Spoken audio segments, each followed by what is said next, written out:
Saint under pressure, able to get the hands off to Lamb. Inside 50, they're out here, Port. Dowry gonna pose, no one between her and the goals. The power lead, the semi-final. History in the making. Port Adelaide make a prelim final. 1-point winners against the Hawks. What a come from behind victory we've just witnessed.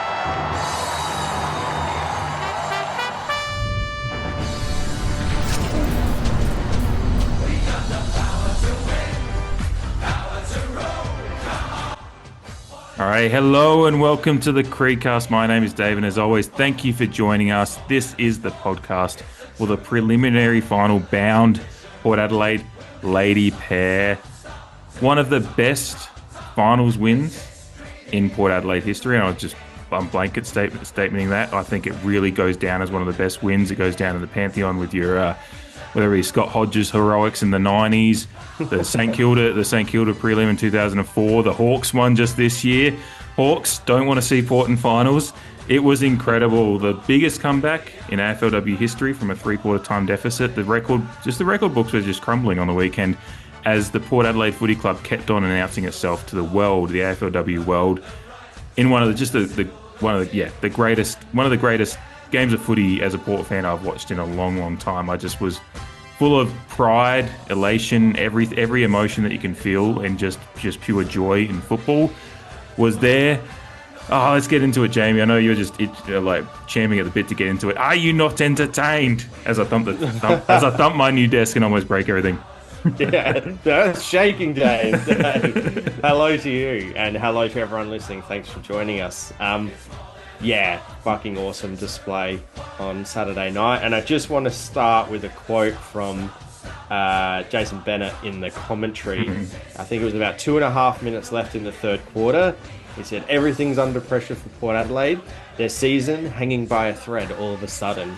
And what a joy the next quarter and 2 minutes was about to unfold, because it really was an on-point piece of commentary. Nothing that we could do seemed to be working to move quite forward through the game just quickly. But I rewatched the game as did you, and when he said that, I had to write it down, because knowing that what was about to come, watching it on replay, and in the moment, all of us Port Adelaide fans could have been forgiven to think like, that's our lot. Well done for season 2024. It's just not quite our day. We've come up against a better side, but also we all knew there was a slight chance that what did unfold could unfold, and thank fuck it did. And wasn't it entertaining, as you just said? I thought that was a interesting sliding doors piece of commentary on replay, knowing what was about to unfold. It was I had to write it down. Yeah, no, it's a great one to bring up. And I had there was at three-quarter time when they went back to the studio, and it was Harford and Underwood and a few, I can't remember the other two that were there, but they were talking about the inside 50s that Hawthorn were getting to that point. And I think they're about 5 or 6 inside 50s away from breaking the record of inside 50s within a game for AFLW. And Harford just goes, "Oh yeah, they'll smash that," and they didn't break it in the end. It's just how the domination went. They ended up with 51. I think the record was 53, so they got close enough. And the inside 50s for the game was still quite stark in contrast. But as you said, there was that slight chance. I think I almost sent out a tweet at some point towards the end of the third quarter on the Creed account, just about how, the damn Wolves finally, kind of opened a little bit. They were threatening this. Their inaccuracy kept us in the game, but they've kind of just broken it open here. But for some reason I didn't. And I'm not going to sit here and say I'm Dave Stradamus and was thinking, oh no, they're going to come back. I genuinely just didn't. I was just like, oh no, it's just, I don't want to be too negative about things, because it was a really good performance to that point. And it wasn't, and as you said, the margin wasn't huge. It's just in AFLW, those margins do feel a little bit larger, particularly the fact we were going to have to over double our score to win without letting them get too much, which didn't feel like a as Harford said at three-quarter time, they're inside 50. Just the amount of ball they were getting going forward, it didn't feel like we were going to be able to curtail that. But there was the signs throughout the game, like they were struggling. Yes, their inaccuracy was part of it, but their inaccuracy was a partly down to, and I watching it back a couple of times. I'd be interested to see your thoughts on this, but I think a lot of the times the inaccuracy of teams and their inability to put us away at times this year or take advantage of their opportunities has been down to our pressure. Like even if they're Hmm. getting inside 50s, they're not easy. There's always, a Molly Brooksby or an Ebony O'Day who's just having a great little Ah, so yeah, he's deserves just a shout out for her yeah. game for sure. Yeah, and a very, very well taken and very nice highlight goal for Ebony O'Day. Jamie got an all caps text from me because of the tweet I'd sent out from the account, and then Jamie texted me, and I just replied quickly back and just realized, and I was just like, oh no, he gets the all caps as well. But yeah, Yeah, yeah.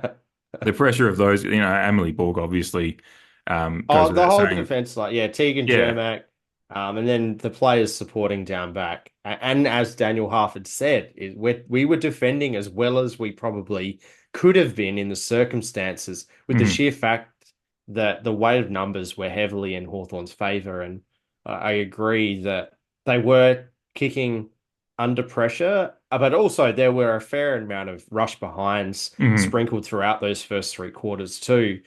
So not necessarily shots on goal for Hawthorn. It just goes to show that it was in their territory for most of that time. And particularly in the second and third quarters, we really looked under the pump and we really looked to be quite predictable, Mhm. especially with our exiting from defensive 50.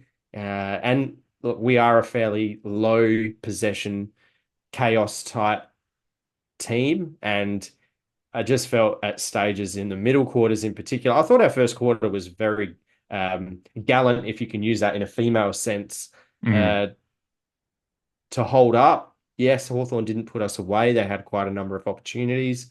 We were efficient going forward. But yeah, those middle two quarters, we were a bit predictable. Hawthorn was setting up very well, intercept marking, outbodying us in contests, particularly aerial contests, and it kind of got a little bit frustrating there for a period of time.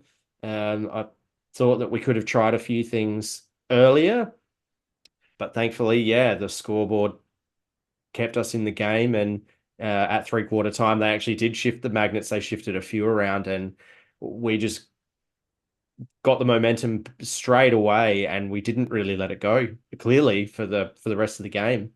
And yeah, pure elation, and you could just feel the energy building with each Mhm. foray forward, whether we scored from it or not. We looked like the fitter team, and it's really interesting. They've spoken about the fact that they've worked on their fitness, and we've seen it Mhm. all throughout this run that we're in. We've seen it at the start of this winning run, in the middle, and now on the weekend at the hopefully not the end of it, but the most recent examples. They keep walking the walk to back up the talk. And I saw a comment on social media about all the free kicks that Hawthorn were giving away, and a lot of them were holding and scragging, particularly in the ruck. Matilda Schultz was the beneficiary of a couple. One was thankfully a Mhm. shot on goal. And it just seemed that it's because Hawthorn were out on their feet in a sense in comparison to us, and we were running out the game with a spring in our step and with momentum behind us. Yeah, as you said, one of the most entertaining Port Adelaide football games in recent memory, and all of those things that you mentioned, whether it be Scotty Hodges back in the 90s or the St Kilda game, or I remember Port Adelaide beating North Melbourne in 2012, where we were cellar dwellers, but it was just in context of where that team is at that point in time. Mhm. It's just so satisfying to do the thing that you want to do, or tick the box, because obviously we're only partway through a finals campaign. Um, but we put our fitness out there, we built momentum, our guns lifted to the occasion, and we're still alive in the hunt for our inaugural AFLW premiership. Yeah, yeah, and as significant underdogs, in which Matilda Schultz mentioned in a post-game interview as well. She said we've been going in almost all year as underdogs. I think, Yeah. there's a few games in that winning streak that we were genuinely favourites, but she's right in the sense that we've not been noticed until we've suddenly been here. It seems like we made finals and people, Yes. and a few pundits were like, oh, they've been on a good run of games, but now It'll come to an end. yeah, but I think this game's really like people have suddenly gone, oh no, this team, Oh, and shit. we even talked about it last week in our little preview look forward to the game, that this team is improving game to game to game, and that because they're so young and so like there's so many players that have got so much room for improvement. It is happening in real like a lot faster than the development of men's teams typically go, because they are just having to it's kind of being forged in the fires of battle kind of stuff. Like they're just figuring out things that they can do in game. And then certainly, as you mentioned, some of the magnet switches we did in that fourth, like, throwing Darrick a bit more forward, and that changed her game a bit. Matilda stepped up. You've got, Sinead Goody was incredible. I thought her Yeah. composure and her run, and a Piper Uh, Window was immense in the tackling game and the pressure, and she didn't she look had over. she had an Yeah. outstanding game, I thought, and I thought it was I needed to write down that our first centre bounce to start the fourth quarter, we had Schultz, Window, Saint, and Maloney, some real Mhm. prime movers or some real grunt in the middle to set the tone. And it ended up being a stoppage not long after the centre bounce, and obviously invited more. But yeah, just to emphasize what you're saying, I wrote that down because I thought it was telling about our mindset to go Mhm. along with some of those magnet changes to start the fourth. Yeah, yeah, and that fourth quarter was like there's some of those magnet change, but it was just that, as you said, the fitness as well, and we've talked about that a lot. I think going back, playing up in the Gold Coast a few weeks back or a month or so back now, hot weather, we ran that game out pretty well. GWS, we had to come back and earn that home final, and really that game looms more and more important in the history of the season as we go on, because it's Yeah. kind of set up Mm. this finals run. And so that fitness, and then, last week against Richmond, we looked, and then Hawthorn were struggling with a few injuries in this game towards the end, but there was just players going Yeah. down with cramp and whatnot. And we never looked like a team that was going to struggle with those issues. We were running that game out incredibly well. And the fitness, it seems kind of weird to go, oh yeah, no, fitness is really important because we all know it is, but it goes part and parcel with the youth movement we've got. We've got so many players that are just young and eager and improving, and their bodies are fresh and all that stuff going into the game. So, and they're still learning. Like there's going to be some learnings and improvements to the bodies and stuff as they go, because That's priming part men. of the excitement, I think, Yeah. is everyone who's a fan, who's genuinely following this side, uh, are obviously excited for what's happening now, but also projecting forward, as you do in football and in sport. It's like, oh, they're doing really well, but they can get better. They're still Mhm. they're still going to get better, ideally, and you would imagine, touch wood, that actually happens. Yeah. It'd be one of the sport's great reversals if we don't. But yeah, like it adds to the excitement. This yeah, what's seemingly a self-fulfilling prophecy. It's just like we're fit, we're young, we're doing great, we're talented, we're going to get better. It's like you're in a Mhm. prelim. Like it does. Yeah. I was thinking about it today. Like it does give a bit of 2013, 14 Ken Mhm. Hinkley, Port Adelaide to it, in the sense that from what we've displayed over this 8-game winning run, is no opposition is seemingly safe from a comeback. Mhm. Uh, like you remember, and listeners will remember, in 13 and 14, some of the more 13 was more comebacks, but then 14 was a little bit of that, or if we were there and thereabouts, we just completely ran away with it. We probably had to stage this AFLW side. It's more that 2013 where we're not quite there, but we're fit as, we've got exuberance through the roof. And yeah, no opposition is safe until that final siren goes. And North Melbourne will be confident. This is just drawing forward, but this team and how they're performing, it does remind me. It's balls to the wall, for want of a better term. It's just chaos, chaos, chaos. Run, run, run. Get it to our guns up forward, and we have weapons Mm. everywhere, and who are all contributing. And it's just another one of those games where uh, not everyone lit up the stat sheet, but there were all moments where people put in their best effort in a time of need as well. Mm. Obviously, others to a greater effect than some, but yeah, it was almost an all play. There was no passengers. There's been no passengers in the last two games, like two finals to focus on the finals campaign, I think. And you want to win games of football, it's pivotal that the majority of your side, if not all of your side, are competing and contributing, should I say. Yeah, yeah. I mean, look, I just scrolled down to my like my player stats as you were talking because I thought, let's see who the lowest disposal getter was. And it was Emily Borg, and Emily Borg. you wouldn't say Yeah. that she was incredible on the night, and just her presence is so Yeah. structurally important to how the defense and how the opposition plays our defense as well.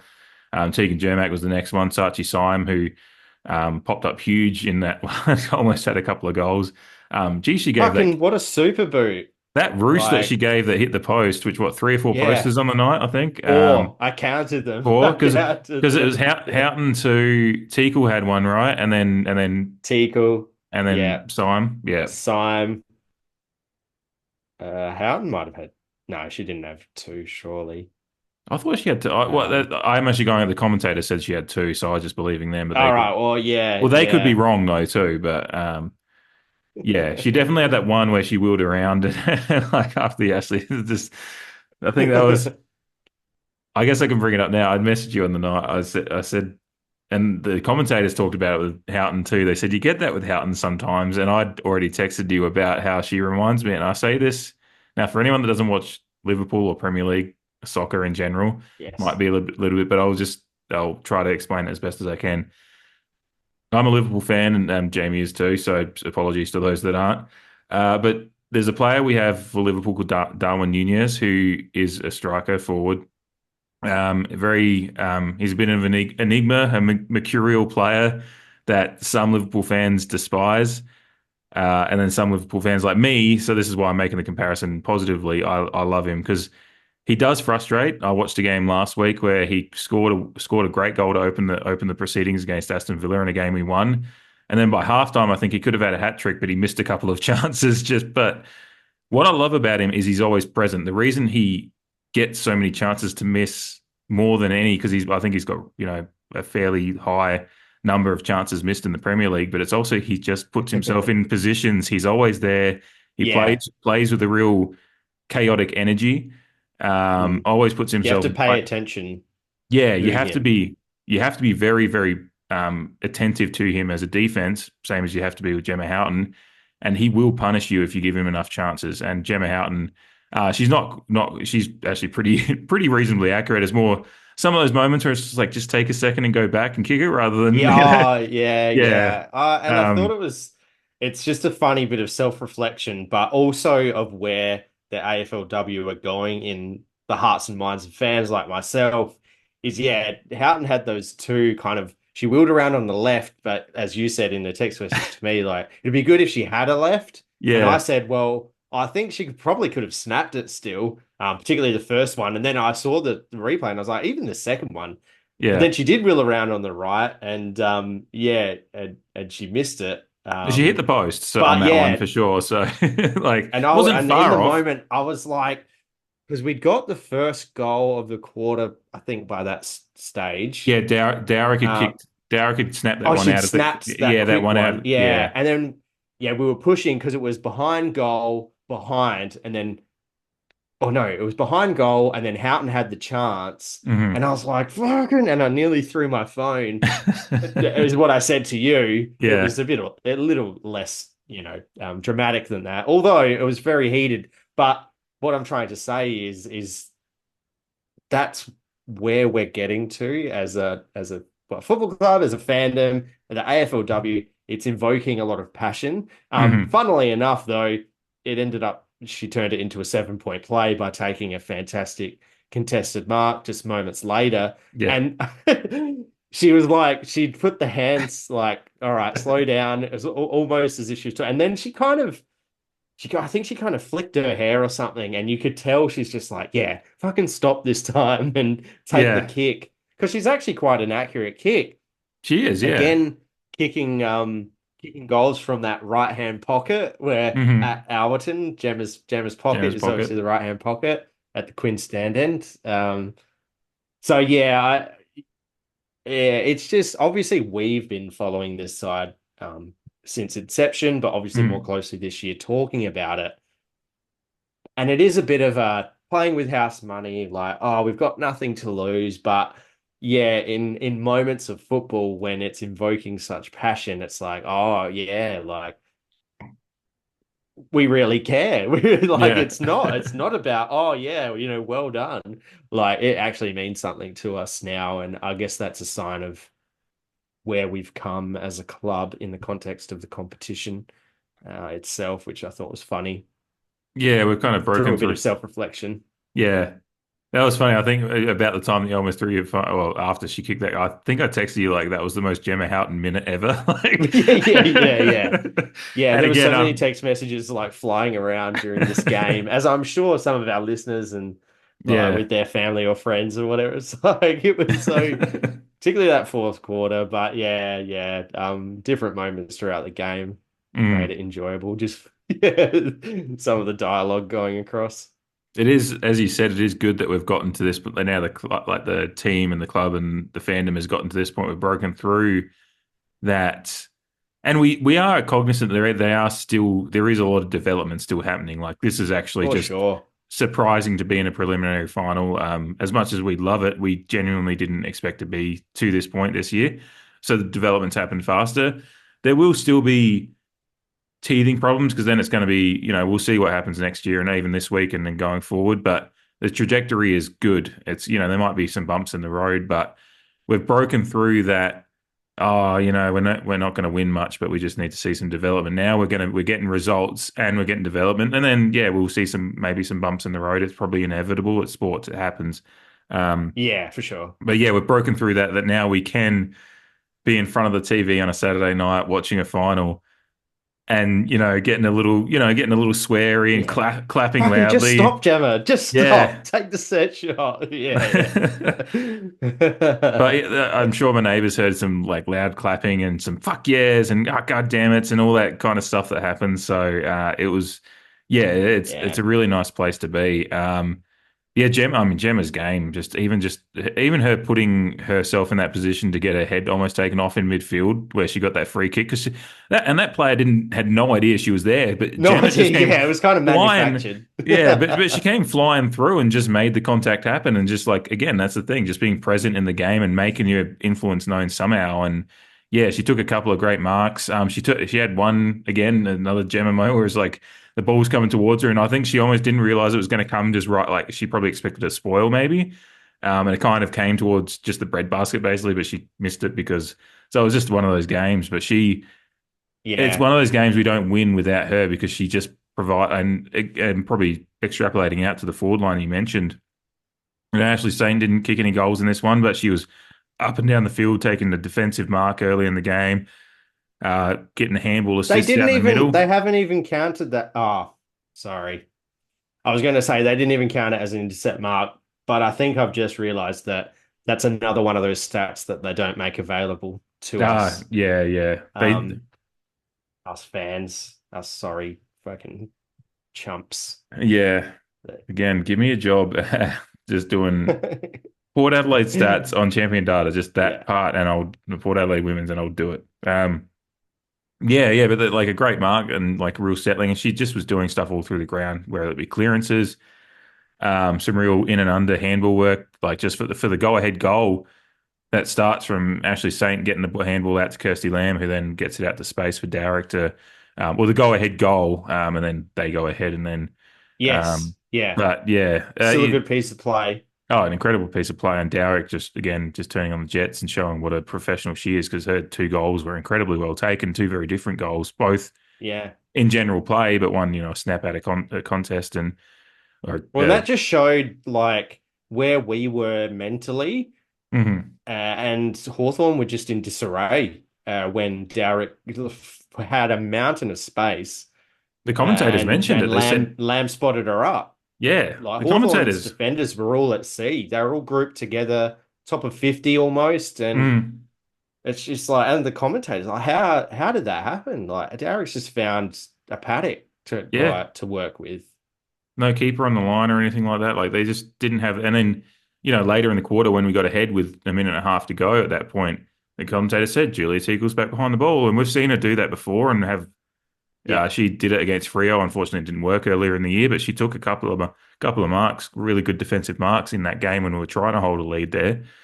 A really good, actually, just in my head, just realized great parallel of the improvement on this season because we've had a couple of results now that we've had to hold, and Yeah.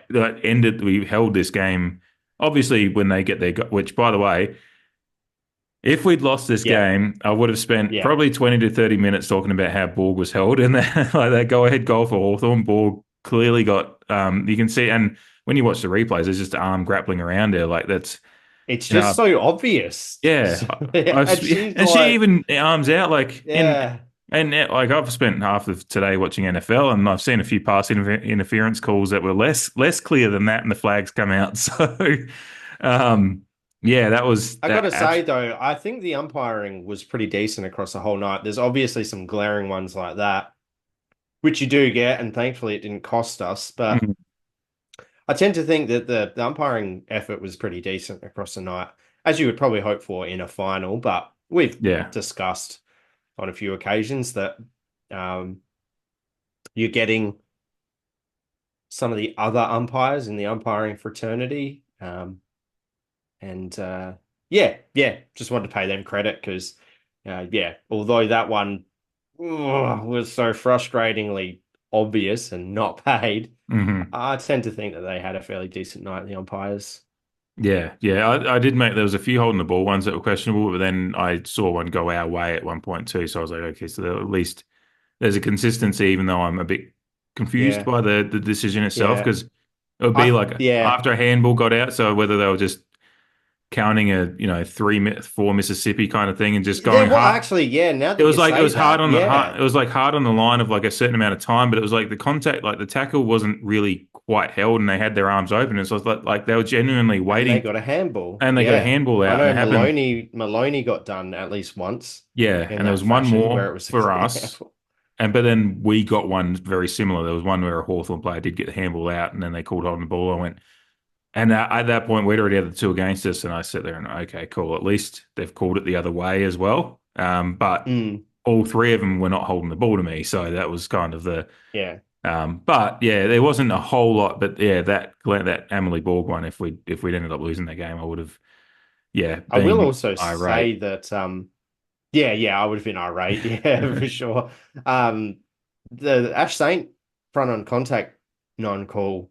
I've watched it a couple of times, obviously watched it a couple of times, and the commentary between were like, nah, like Kate McCarthy was like, nah. Emily Bates turned at the right moment, so Mhm. good call from the umpire not to pay front on contact. And I was like, she didn't really turn that much. Like I thought it was a mark to be like there was a lot of touched off the boot There was two because Teagle calls took that a we ended mark. up marking, so Yeah, to speak, and it was like, oh, come on. But because I thought Teagle that took one in the same, goal square. And I was yeah, like, yeah, it's a great mark. And then, oh, I touched off the boot. Was it okay? And they but not never showed a only, replay. Like that yeah, was but what's not only frustrating to was it me. not a, yeah, absolutely. But then the defender went over her shoulder to, and I was Yeah, like, well, isn't that just a high free kick then? Like, in the goal yeah, square. yeah. So yeah, clearly there was some missed calls, but yeah, not to go back on my comment regarding the umpires. I do think they had a decent effort for the night. Yeah, I guess I didn't notice them But as much as like some of those games we've been together this yeah, year like that the we spent Collingwood like game that we went to, and even that yeah. GWS game to finish the minor round, like some really frustrating games from an umpiring perspective. But yeah, Mhm. this one was a bit of a you get that kind of thing Yeah, at and again, worst. like I said, at least that those ones that I noticed earlier in the game, there was an instance where I could look at it and go, okay, there's no, it's just going both ways. Yeah, I wanted to make note just of the opposition just for a sec. It was interesting watching Jasmine Fleming having such a good game because she was in the same draft. She obviously the Hawks coming in at the same time as us. I remember watching her get drafted. Obviously, the Damien Fleming, her old Yeah. man cricketer.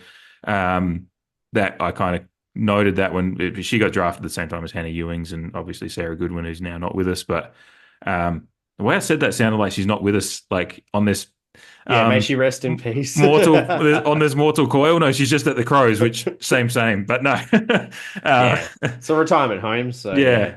yeah. But so it was interesting watching it, and she was probably the game breaker. Like she had that dribble goal, that one that was kind of the thing is like they got a few out the back on us, which is kind of something we noted last week with Richmond that they got a few really nice goals where they just were able to get some space. And it's kind of similar to how our defense works in the men's game at times as well. It's just like we actually do structure up pretty well and make it hard to score, but if you can get out quick enough over the back. But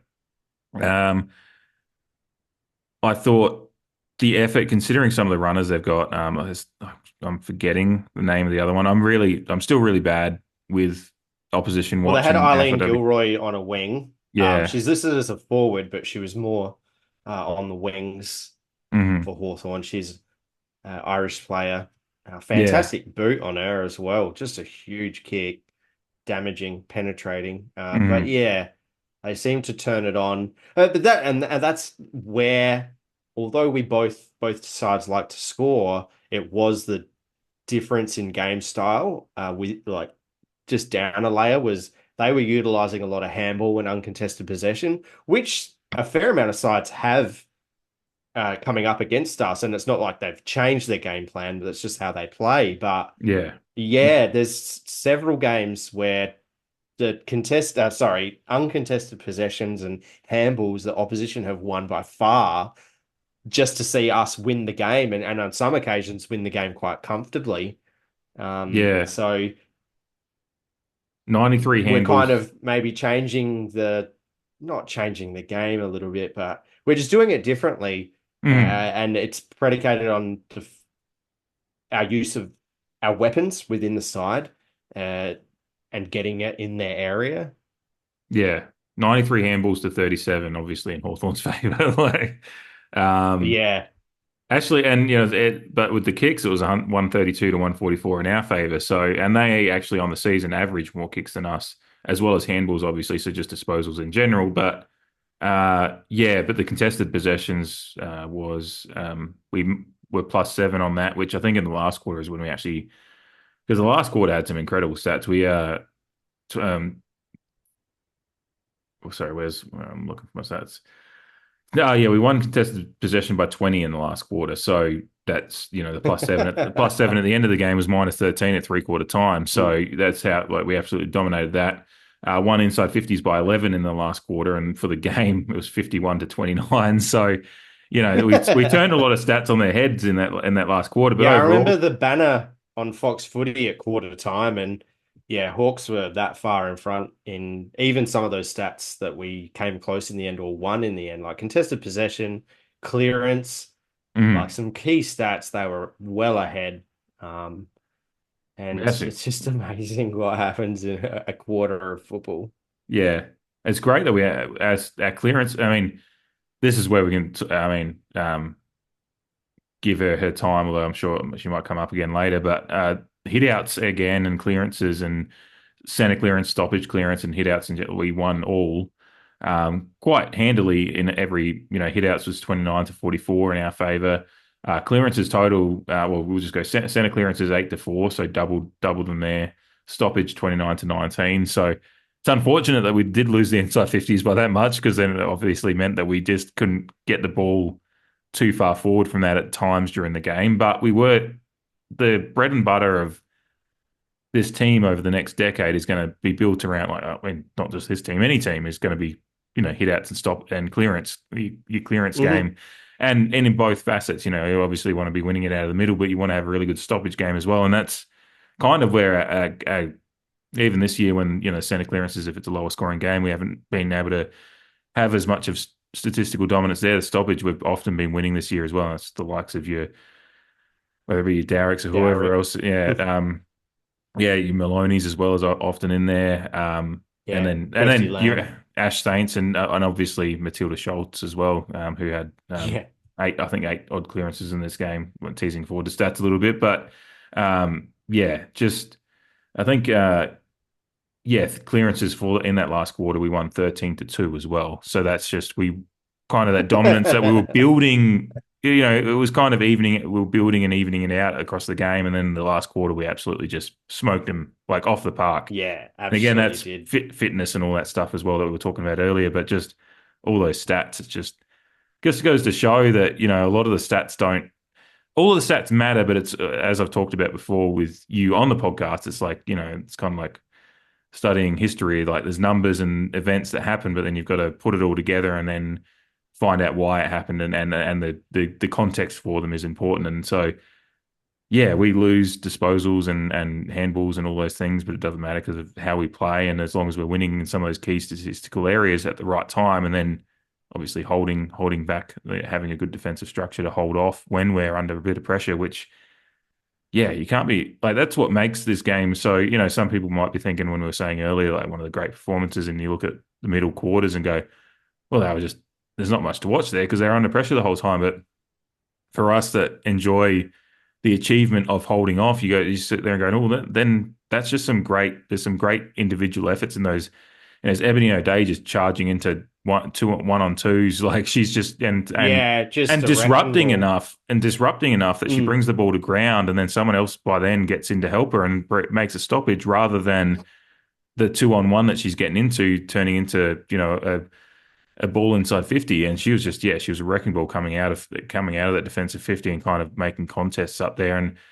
And even if it did get out from there, it was a ball under pressure rather than an easy ball inside 50, like targeting a forward. So that's the kind of stuff that I love about those middle quarters, where some might, watching the replay, obviously I was very excited to get to the fourth quarter, but I was enjoying Yeah. those middle quarters. It's enjoyable when you know they've won, but yeah, I was enjoying those middle quarters and just watching those little efforts of the likes of O'Day Well, and it's like a Brooksby and movie, You're not going to yeah, just go fast forward to the climax of the movie or the twist. yeah, You need the story to build and unfold before you get to the climax of the story. And yeah, absolutely. Like, because Hawthorn would absolutely be ruining the dominance that they had, particularly in the middle quarters, and how it didn't gain them enough ascendancy. hmm And we were scrapping like to get, yeah, we didn't even score in the third quarter. That's what I think makes it even more it's fascinating. incredible, isn't it? Yeah. Yeah, yeah. And what did they kick? 2 goals 4 or something like that. Two hmm goals 5. And to say that though is there wasn't a score until nearly halfway through that third quarter, which goes to show that both teams were battling pretty hard. Although we couldn't and inevitably didn't score, there was still enough contest to be proud of. But from a Hawthorn point of view, yeah, in their minds, they would probably be sitting here today and thinking like we should have put them away. And like I said before, there was some rush behinds within that 2 goals 5. So are they shots on goal? No. Yeah. So can Hawthorn really say that they had opportunities to extend the lead?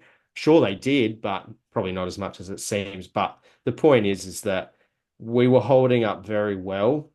Mm. And then just at the end of that third quarter, it unraveled a little bit. Quite clearly, they had a game high lead, and yeah, our season was hanging by a thread at that point in time. And I've written here that like their intercept marking was killing us, particularly because, like I said, we got a bit predictable. Um, I even read it, Doomsday prepping. That was probably me in the moment going, yeah, this is going to get pretty bad. um, but as well as that is I've also written Cheyenne Hammond took a mark in that third quarter.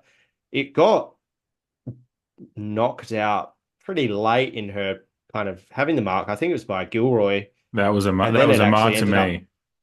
Yeah. it ended up being a goal. hmm So like stuff like that can be pretty crucial, as you said. Like their last goal should have been holding the player, hmm not holding the man. Yeah.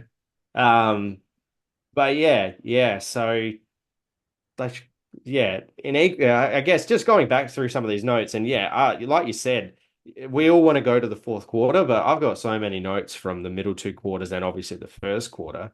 Mm. There were some outstanding efforts in the final and some talking points, but for all Hawthorn's ruining of missed opportunities, they probably can count themselves fairly fortunate that they got a couple there with some of the points that we've brought up, and Yeah. haven't actually taken a mark, eventuating in a goal, and then yeah.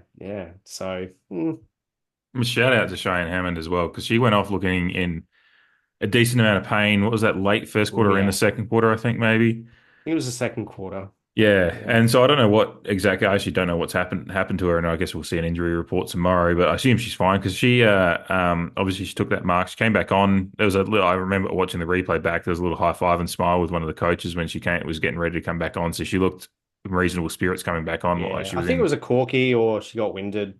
Yeah, because there was a little bit of Pretty friendly fire with her. Can't remember. yeah, Wasn't Kirsty Lamb. was Kirsty Lamb? I was thinking, yeah, Kirsty Yeah. Lamb would yeah, she hits hard. So, um, yeah, but there was a moment in that last quarter when I think we were 1 point. We'd gotten within 1 point, so Matilda had kicked her goal after that holding free, jumper pull in the ruck contest, and then the Hawks went forward, and it was one of those moments where they got over the back of and we weren't quite structured up in the defense because obviously we were pushing up forward, so.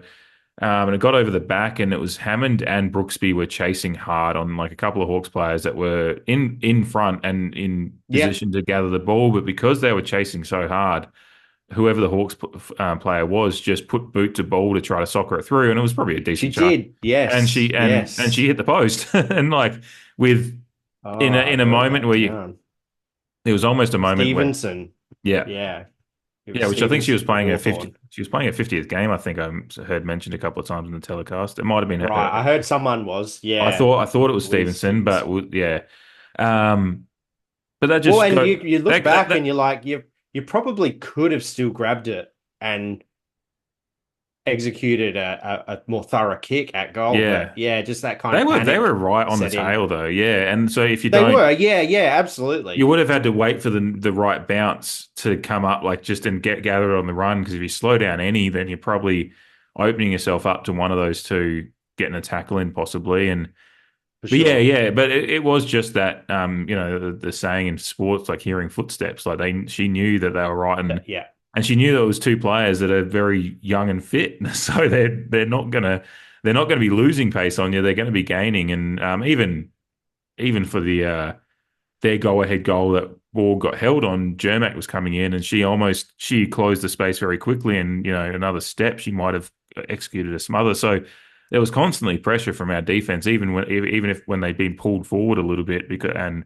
those balls got over the back. Our pacey, talented, fit defense was always creating problems, and that's why they didn't get many clear cut opportunities, much of forward 50 entries they got.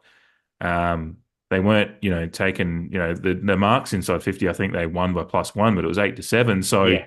with that many more, when you're winning inside 50s by plus 20, I think +22 in the end.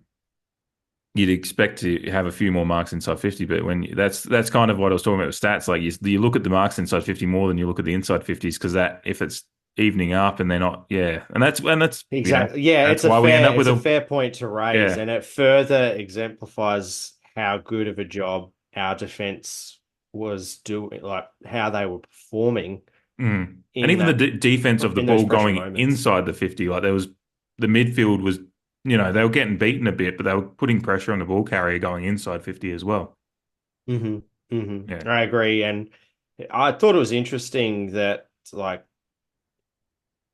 our three first year players from a draft point of view, you could argue were some of our three out of our like best players on the ground. If Mhm. in that top bracket, Brooksby and that you mentioned was in that chasing pack for that Mhm. attempted goal, and Goody and Window all had their own put their own stamp on the game.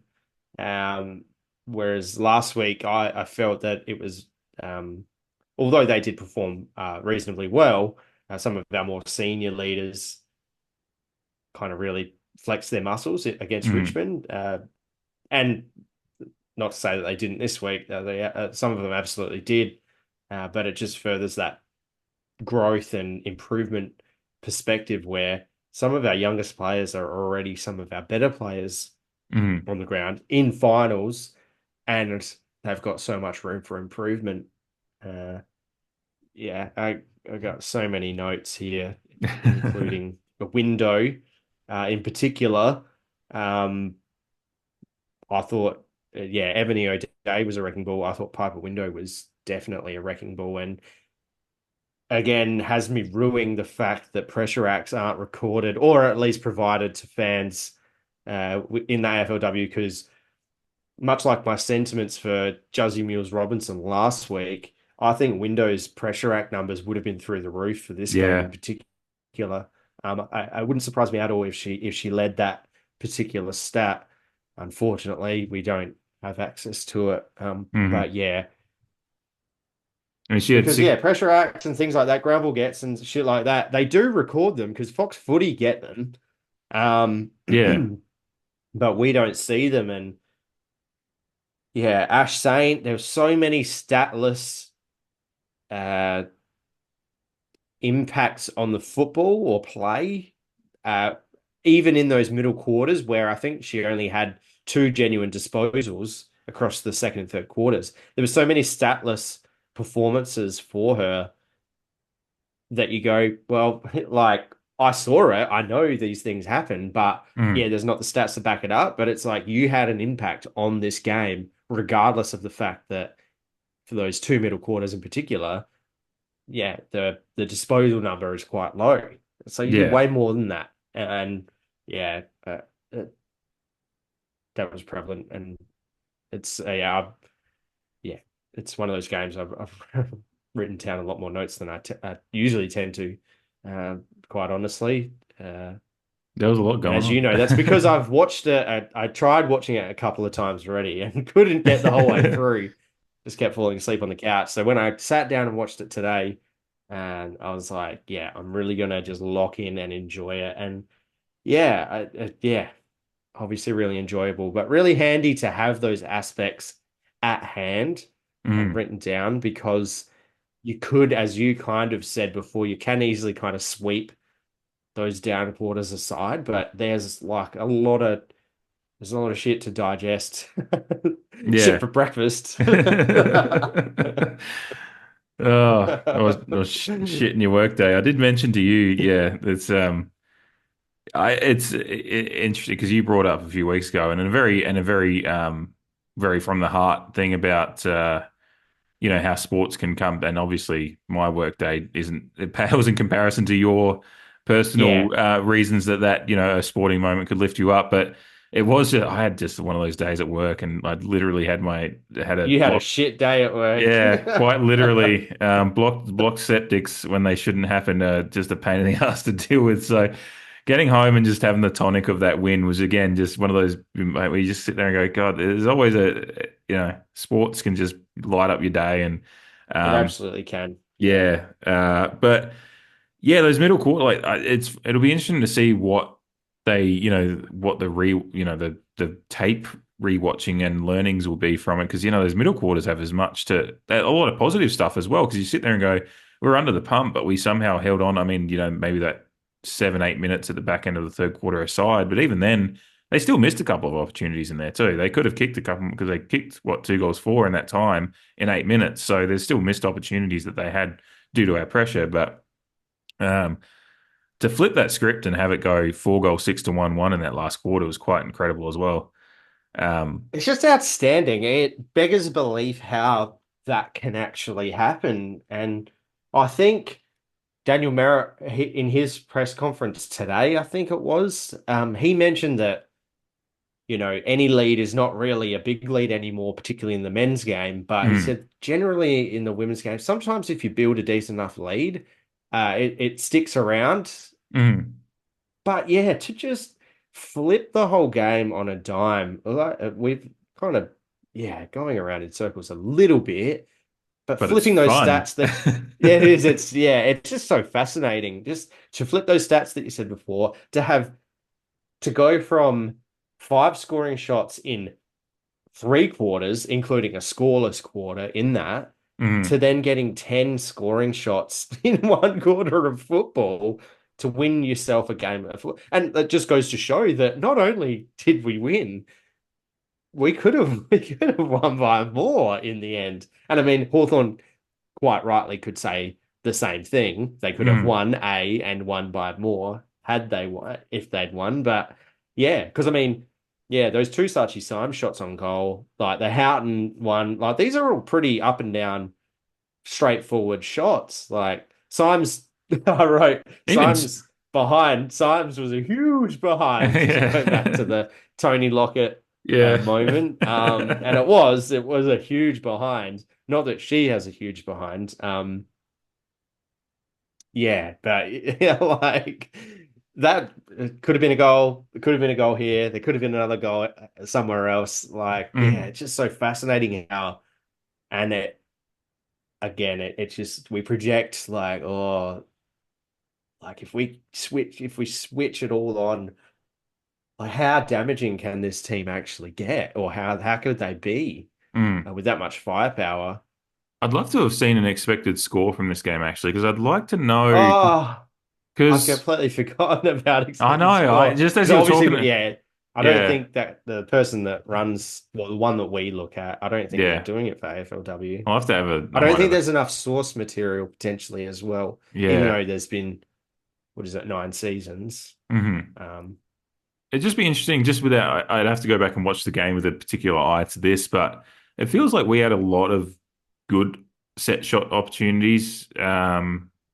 Wendland poked at one that she missed. She had one from the boundary that was a bit wider, but by the way, Wendland took two of the better contested marks I've seen in AFLW in this game. Like the one on the boundary where I can't remember who it was. It might have been, could have been, I can't remember who it was. Someone hooked it in from the boundary just and kept it going into the forward line.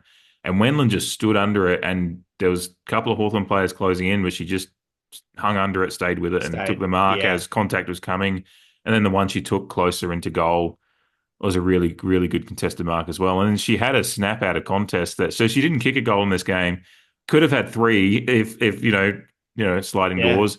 And that one out of the contest that she like the Wendland copyright opportunity, like the one that she does usually kick, actually was on target, just got touched on the line. So Yeah, um, just got touched as yeah. well. So she again is she creates issues and headaches for opposition coaches to deal with. And again, she's an injury replacement player. So obviously, as we talked about last week, got a 3-year deal now, and I can't wait to see how she progresses because she's had a real tangible impact and is continuing to as well, creating Yep, issues. And she's got to be they've got to be accountable for her, which is just what's so great about this forward line now is the three tools because Teakle's you've got to be accountable for clearly. yep. Houghton as is just the chaos merchant in there. And then Well, yeah, and it's not as simple Ash as, Saint, depending on where she is, and then all the other ones around yeah, as well. So absolutely. Yeah. Ash Saint is a fucking weapon. She's a beast. Jesus, She's just yeah. so she's just so strong. She just looks fit, strong, and Mm, clean and capable with the football. I say clean with the football. I think her disposal efficiency was down, but she just creates opportunities. But with Houghton, 62%, it's not 62 and a as half percent. It's not too bad. off Yeah, a Saint. yeah, yeah. Yeah, I must be thinking of someone else then. But yeah, that goes to show. But Houghton's was 46. yeah, yeah, Maybe that's where. yeah. Yeah. But with Houghton, it's not as simple as putting your best defender on her, uh, because your best defender also has to be dynamic enough Mm, to uh, keep up with her. hmm. Sorry, and so like she's one of the elder um, players in our team, but in an AFLW sense, she's still got plenty of years to go. Yeah, Because in the I think female she's. league, you I think can she's play a bit deeper into 29. your 30s. I think she's 30. I think she's Okay, definitely maybe cracked 30. 30. Okay. Yeah. But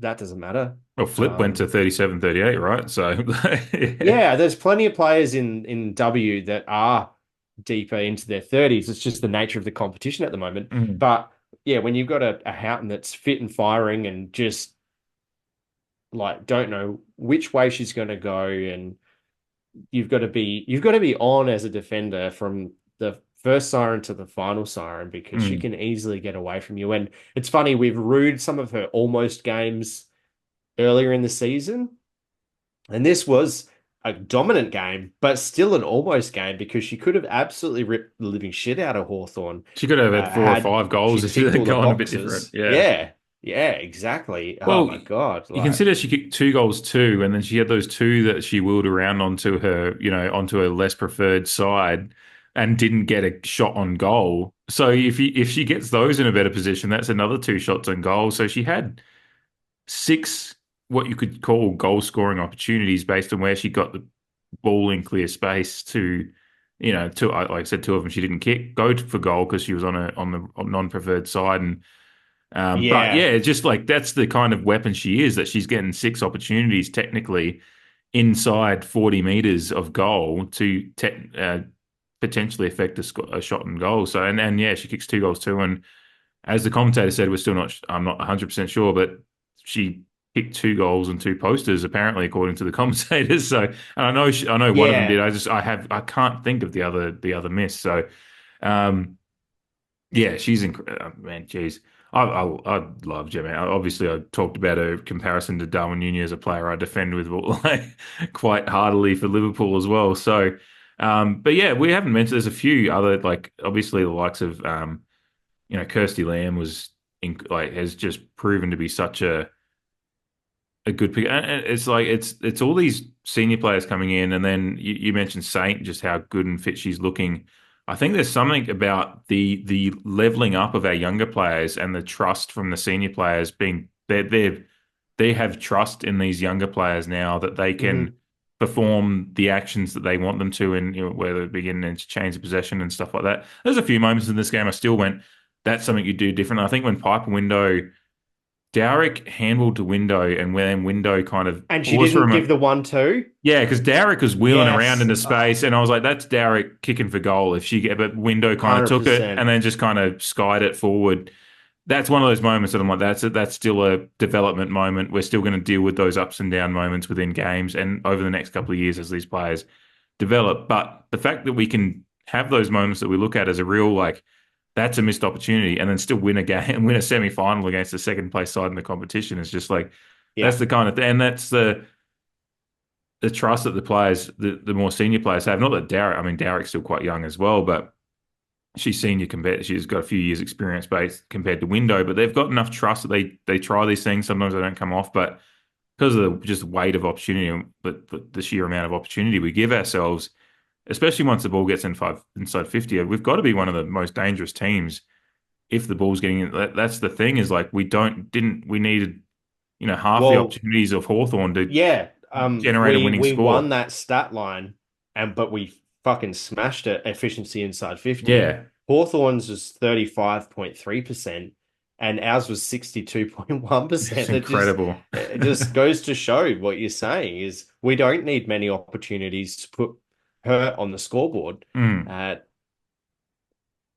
yeah, I would imagine, regardless of how our season ends up, like opposition sides are going to have to go to work on our kind of chaos style of football. And in theory, I think you would think it's somewhat easy to set up for.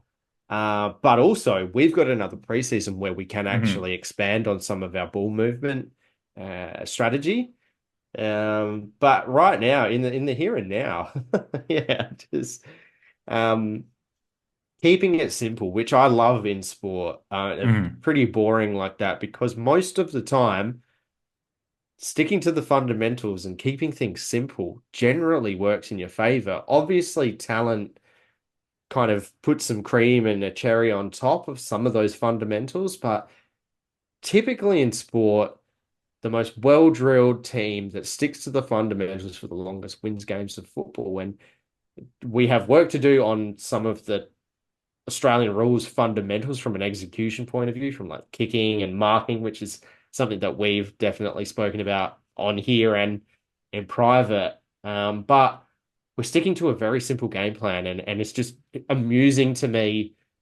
Like I said before, some of these sides, they're trying a real structured handball, link up, uncontested possession chain type of football game and style of football. And we just come in and we're like, nah, fuck that. Like, let's just get it forward. And we're Yeah. winning games of football. Like it's working. And yeah, I find that so amusing, but I love it as well for the simplicity that it is. Mm. Yeah, I mean that's the thing. Knowing the dangerous forward line we have and the points of difference we have down there, we know once we get it in there with the pressure we can put on, the tackling pressure that we have, and then just the sheer amount, just the brutality of the fact that we go into every game now. I think knowing that we can, and it's been mentioned, I think by Arnell and players, and that we will outrun a team. Like if the game is a bit of a Mm. bit of a trench warfare kind of thing for a few quarters, we're like eventually we will be the ones that We've worn them down. break through the So let's lines. capitalize. Yeah. Yeah, yeah. I mean, I think was it who was it Bennett, the commentator, who was quite good. Yes. Yeah, yeah. He Great call. yeah, he brought up, and I think we talked about boxing last week as well, but he brought up a boxing parlance. He said a He bit of a did. boxing parlance, but he said, I almost wrote that down as well. yeah, because he said Hawthorn. This was when they were 7 points down, so it was before Matilda had kicked the goal to get us within a point. But he said though Hawthorn are just holding on like on the ropes, kind of Yeah, blocking sitting on blocking the while ropes. yeah blocking while throwing all the punches, and that's a classic, like, boxing. That is what team, what boxers that maybe aren't quite as, a bit more finesse and stuff like that, will try to wear the big puncher down, and try to get to the later rounds, and then having, let the other one throw some punches, like really, really get them against the ropes. And that's what we've done multiple times this year is at times we weathered some storms.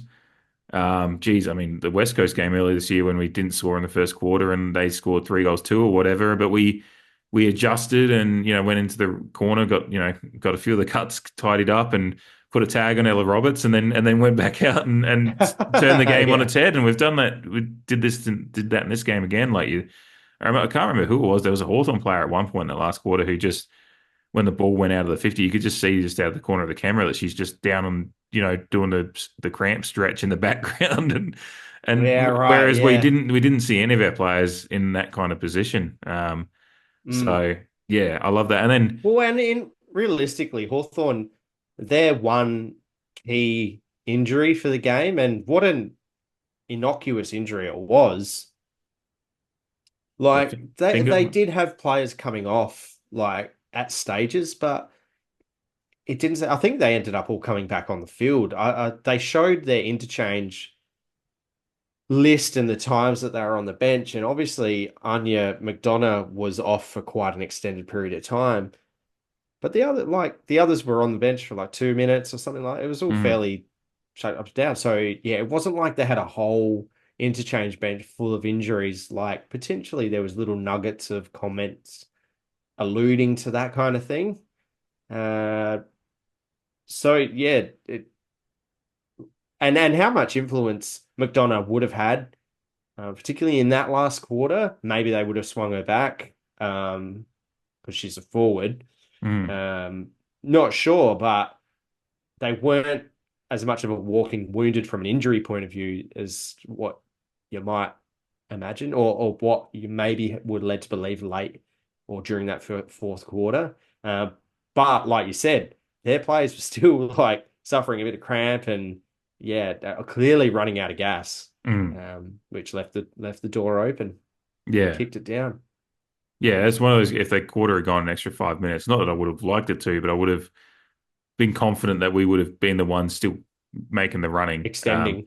Yeah. So yeah, and not yeah. Obviously, games can be weird in the later stages when they're close because teams do go into conserve mode, and we did. And I'm, again, really proud of the way we handled the last minute and a half, like slowed it down.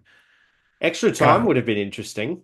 Yeah, I started thinking about that when Yeah. obviously we Well, and kicked they it. rushed the behind that leveled the scores. Yeah. She didn't even like try and keep it in and draw a tackle. Yeah, that surprised me. Yeah, because then that Um, directly leads to probably the next series sequence of play from memory, and eventually Sachi Simon kicks the point that which the commentator I wanted to bring it up. I know you half brought it up earlier about but because the the commentators brought huge up. behind. Yeah, well, and the commentators are like, that might be better in this situation. And in my head, Yeah. I was like, I get what she's saying, but I'm still like, I'd taken a goal every chance I can, especially knowing that, looking at the stats now, I guess it's benefit of hindsight, but our clearance and just the way the quarter was going and a clearance game, I would have been confident we could take it back to the middle with a 6 point Yeah. 6 point lead and then get the ball forward again or Yeah. defend. And then because the worst case scenario is they get the center clearance and get out and score a goal and tie it up again, and then it goes back to the middle anyway. And whereas we score a point to go ahead. If they get a sequence going forward, they kick a goal, they go ahead. So like in my head, I'm still like, I think I prefer, but as it turns out, we were fine, and the ball goes into the middle. I think that was one of those Ebony O'Day moments that she took a marking contest and just brought it to ground. Yeah, Yeah. yeah, yeah. So She just threw her body into everywhere. yeah, she literally Everywhere. threw into Yeah. it. And when she's But running out of the contest, she's looking yeah, sore, but then the but she next just keeps moving. yeah. And I think what's important is I have noticed, particularly with our side, and I think I've mentioned it to you, is the lack of body spoiling that gets executed. So players Mhm. will attempt to spoil a mark or a marking opportunity, but they'll do it in like a kind of safe way where they're Mhm. just looking to touch ball. Whereas uh it as we all know, it's much more important. If you do get all ball, you have to take the body with it, legally, of Mhm. course,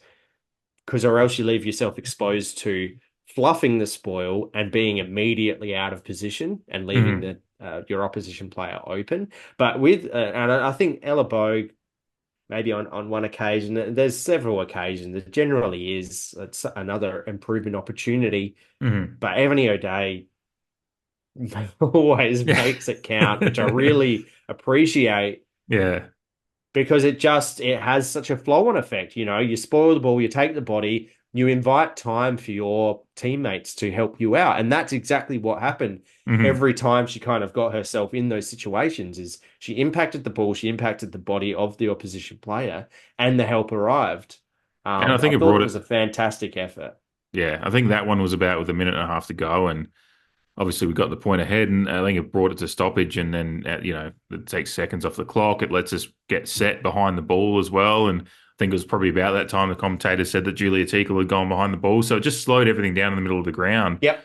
And obviously, um, I think that might have been at that point that they did get a little fiery forward, but because we were set up behind the ball, they didn't get anything out of it. So Yes. yeah, and then it came back out, and Ella Bogue and can't remember who else. There was a little bit of a kick and a catch there Dowrick. for. It was Yeah, like it Bogue, was. Yes, Dowrick, and then Bogue ran up the wing and Dowrick kicked and it back to her. yeah, Um, yeah, it's and a great great. time management. And on the topic of time management, Hawthorn, although we were throwing all the punches and we'd minimized the lead that Hawthorn had, they kind of fell into that trap that some football sides do of where they're being Port Adelaide playing like they're playing the chaos game.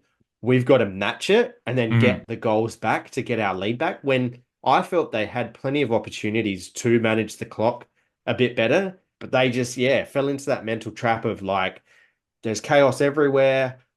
So we've got to go like, hammer and tongs to try and get this lead back. When in actual fact, they had the players to execute a bit more of a time management Mhm.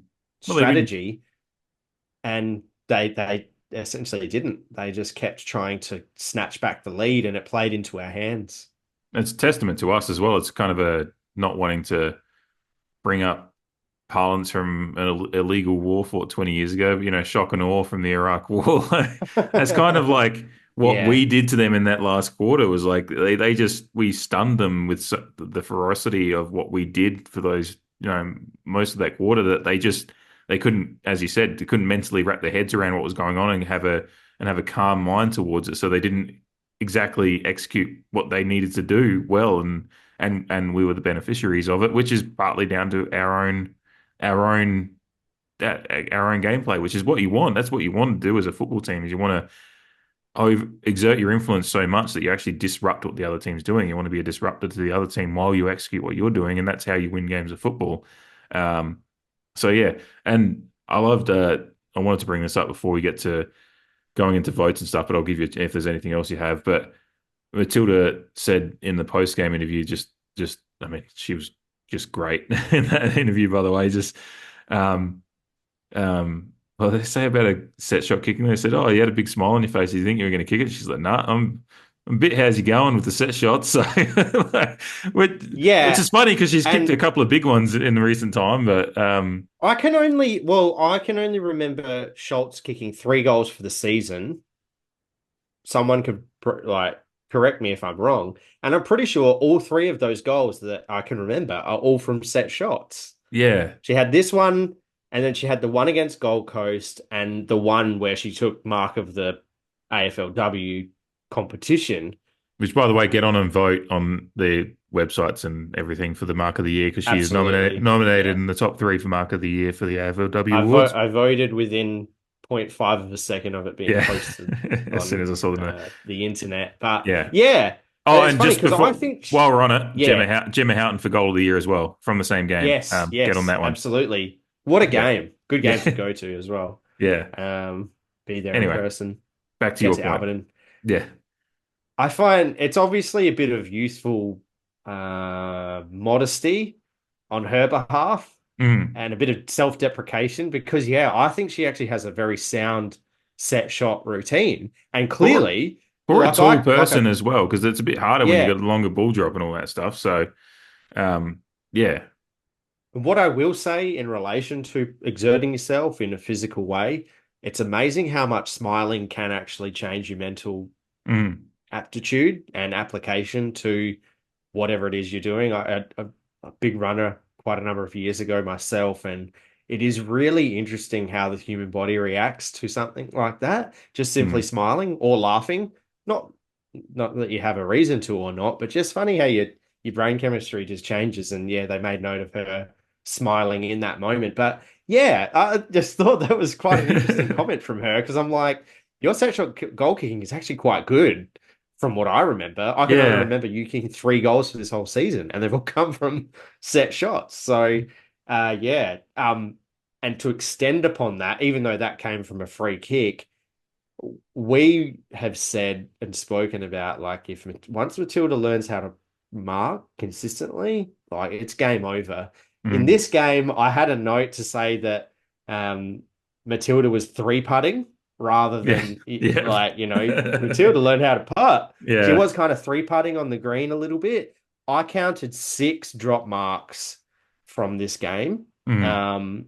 And she got herself into great positions to mark, just didn't stick them. Some of them were Yeah. contested, but you would imagine a Matilda Schultz in a year, 2, or even 3 absolutely sticking them. And again, it's game over for the opposition. A player Yeah. like her getting herself into the correct positioning to mark, whether it be Because a she's usually going to defensive have the exit. reach. She's going to have the reach on everyone, Yeah, pretty yeah, much, unless it's yeah. a direct opposition ruck woman, which often she's got the reach on them too at the moment. So, That's yeah. exactly right. And even in those examples that I'm talking Yeah. about, they were against her ruck opponent. Mm. And like our game will change as soon as she starts to stick them because it's a bit of the Charlie essence. And thankfully she's not necessarily a forward. But even though we Mm. play a bit of that way, Yeah. yeah, once she starts to stick them consistently, yeah, good luck trying to stop her. And just it'll add just yet another string to her bow. Yeah. Yeah. It's amazing seeing all the headlines at the moment, like how she's just the next AFLW star, because she does have that kind of star quality of she's quite personable with a self-deprecation. That great video that the Port Socials put up of her just dancing with the flag in the pregame as well. Flag, And yeah. yeah. So she's clearly, yeah, she's just a person, like just got all the qualities to be a star. And obviously her gameplay is leading her that way. But The one thing she said that I really love is, and kind of speaks to the ethos that we took into that last quarter, is like she's just like, we're playing every game like it's our last. And then Yeah. that quarter, she was like, we kind of were like, well, this is our last quarter possibly, so might as well go throw the kitchen sink at it. Essentially, paraphrasing now, that's not exactly what she, but Yeah. that's what she extrapolating what she said, and how we played that last quarter. That's what I find just so inspiring about it is that, yeah, these players had, because I know me when any sport I've played, if I get to the third quarter of a game like that, just me personally, I'm starting to think about the pub already. I'm like, fuck, this has been hard work. But the fact that they all had the mental, and it was like not just one or two, it was every single player out there, the synergy within the team to go out there and just go, yeah, we're just going to throw the kitchen sink at this.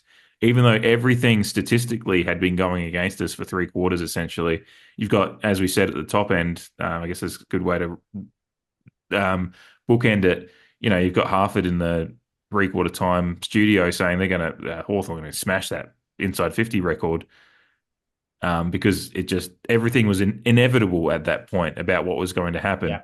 And then we completely flipped that script. So the fact that they all went out there with that same like ethos, but in a positive way, like to say we're playing every game like it's our last, but to go out there and play like that, but then know that if we play like that and then we execute something that it actually won't be our last is a very positive, really interesting headspace to be in. And the fact that they Hmm. did that and executed that last quarter and completely shocked the AFLW world, like just watching everyone react to it and how what had happened, and obviously the record breaking aspect of it at this point. Like obviously going forward, we assume there'll be a bigger comeback, but at this point, we're 8, 9 years into the competition and no team had ever come back from that kind of deficit. So yeah, we did something like unheard of and completely flipped the script, and it was all came down to just that ethos they have and the ethos they have across the group. And we haven't even mentioned a name, I don't think, yet. But Lauren Arnell obviously is just the architect of all of this, and obviously the coaches as well. But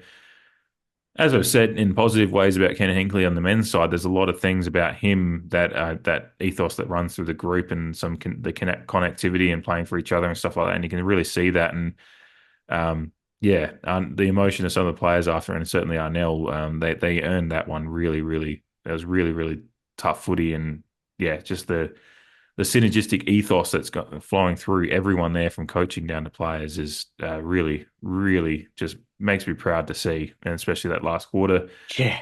is, yeah, and long may it continue. Yeah, I totally agree. And I thought it was interesting.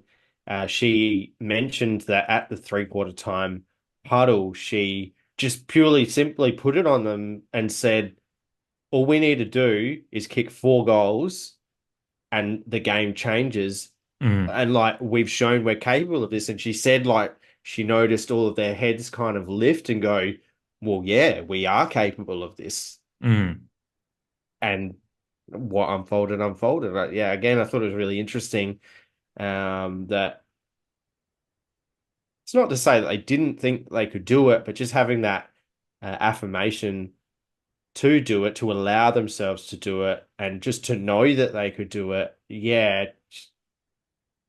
great coaching yeah, on her behalf. Not that that's like reinventing the wheel or anything extravagant. It's just some of the, again, the simple notes that a coach just needs to give. Just we've shown on many of occasions that we can bang on a few goals very quickly. That's all mm, we have to do right now, and you never know. And they took it and ran. And credit, you mentioned Daniel Harford before.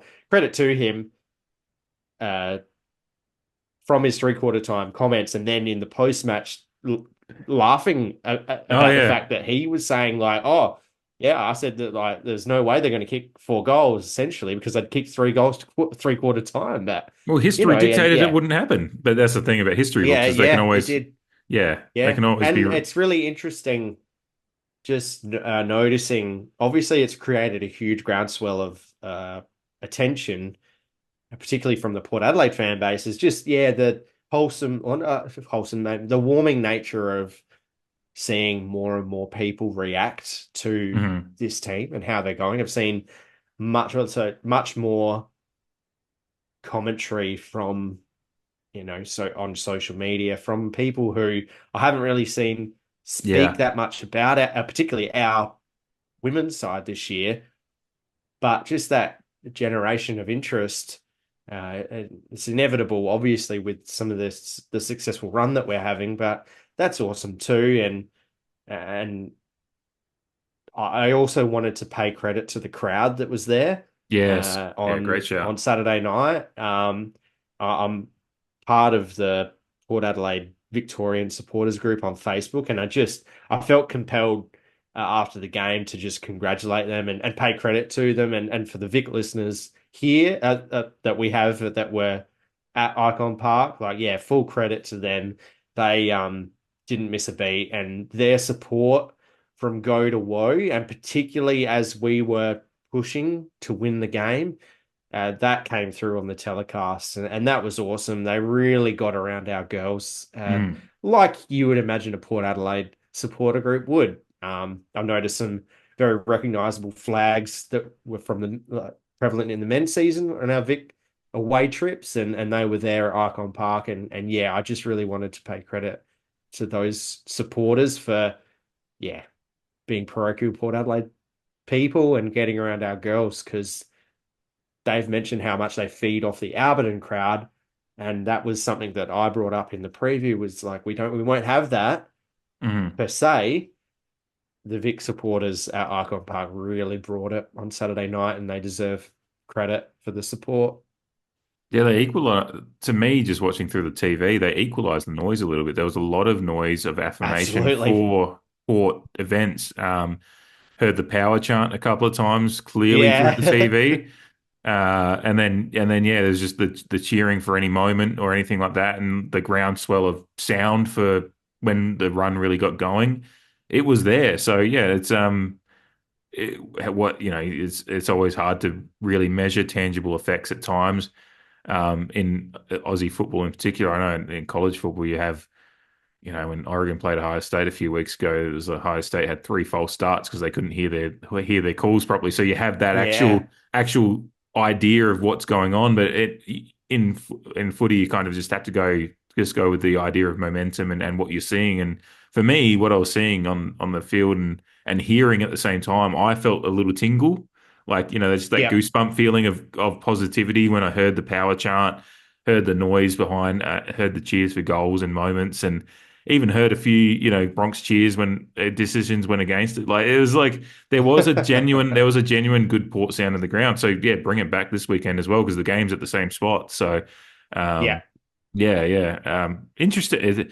It is just a note that I wanted to make too, and it's bringing it up for Icon Park again. Just be so thankful of what we've built at Port Adelaide and Alberton, and having a true home because no, That's right. Yeah. this is no dissing to Hawthorn. It's just weird watching Hawthorn's home final with a massive Carlton insignia in the Carlton background. logo. Yeah, yeah, for Yeah. sure. But the So Kangaroos have to do the same. yeah, so yeah, it's just a moment of appreciation for what we've built to be able to have a true home ground for our ladies, and that's been, as we mentioned last week with the fact that we're one of the top attended sides in the competition.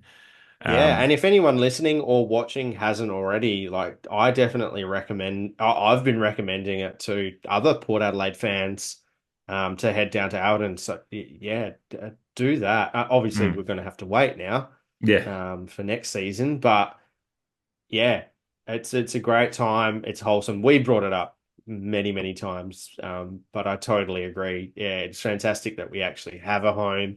It's on the mm, national stage, and we get to cheer loud and proud there every home game that we have. yeah, yeah. No, it's wonderful.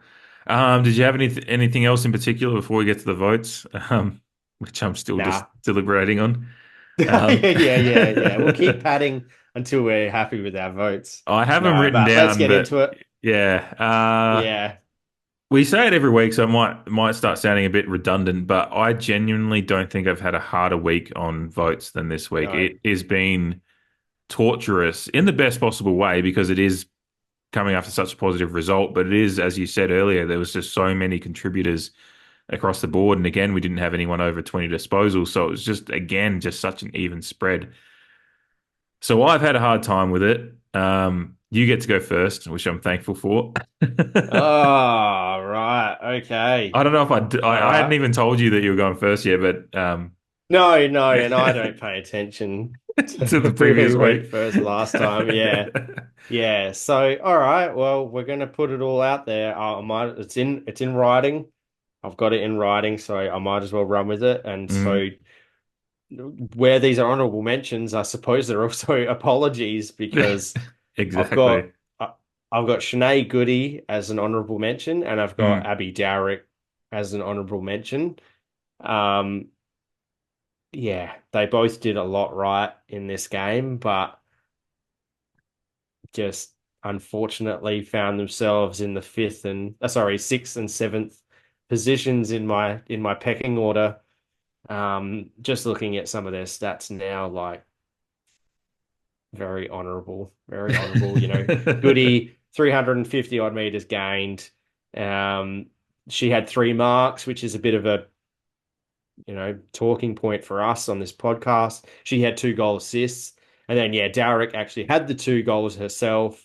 Mm. She had 12 disposals, but 16 contested possessions. So she was in the surplus for contested possession. Every one of her disposals was from a contested possession. And then she had Mm. 4 extra contested possessions that obviously ended up in tackles or stoppages.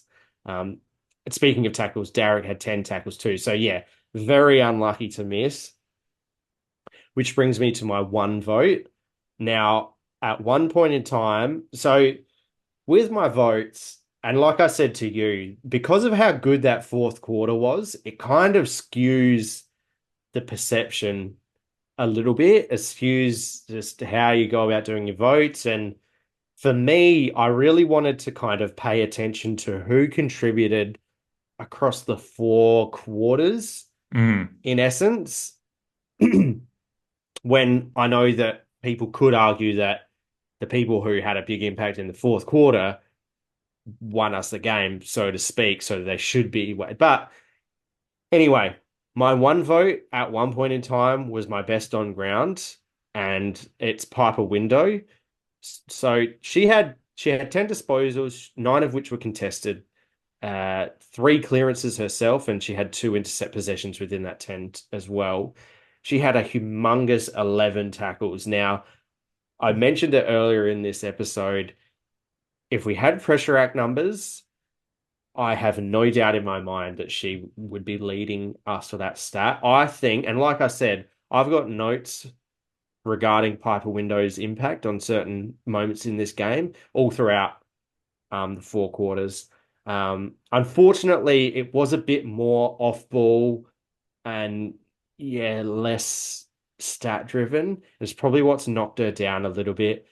But I genuinely, yeah, if I wrote these again, she might be in a different position higher up. I really think she probably deserves more than one vote, but it's just so difficult. Like you said, this is probably the hardest votes I've done, men or women, Mm. this year.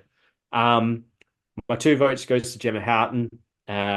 13 disposals, 9 of which are contested, just under 200 meters gain. All 4 of her marks were contested. Then the 2 goals, plus the goal assist to open our account in the first quarter, all packaged within 6 score involvements. So just barometer, X factor, just dynamic, every superlative that you can think of. Yeah, Gemma Houghton kind of sits under that and just huge, huge effort. My 3 votes goes to Matilda Schultz. Mm. I thought she went to another level, stratospheric in the last quarter, but I thought the first quarter was good. I thought she's kind of treading water a little bit at stages too. She had 20 hitouts. Oh, did she have the 20 hitout? She had 24 hitouts. I've recorded Levicki's hitouts, and credit to Levicki quickly. Another great chop Yeah. out game by her. Really, yeah, just stakes a claim to keep a spot on the side, just as an aside on Matilda Schultz. But yeah, Schultz had the 24 hitouts, 13 disposals, 9 of which are contested, about 350 meters gain. She had the 1 goal within her 3 score involvements, 7 clearances, 3 of which was from the center, 7 tackles, 3 1%ers. So yeah, just stock standard, I guess you could say, in the Schultz area. Mm. But definitely in our best players. when it's all said and done.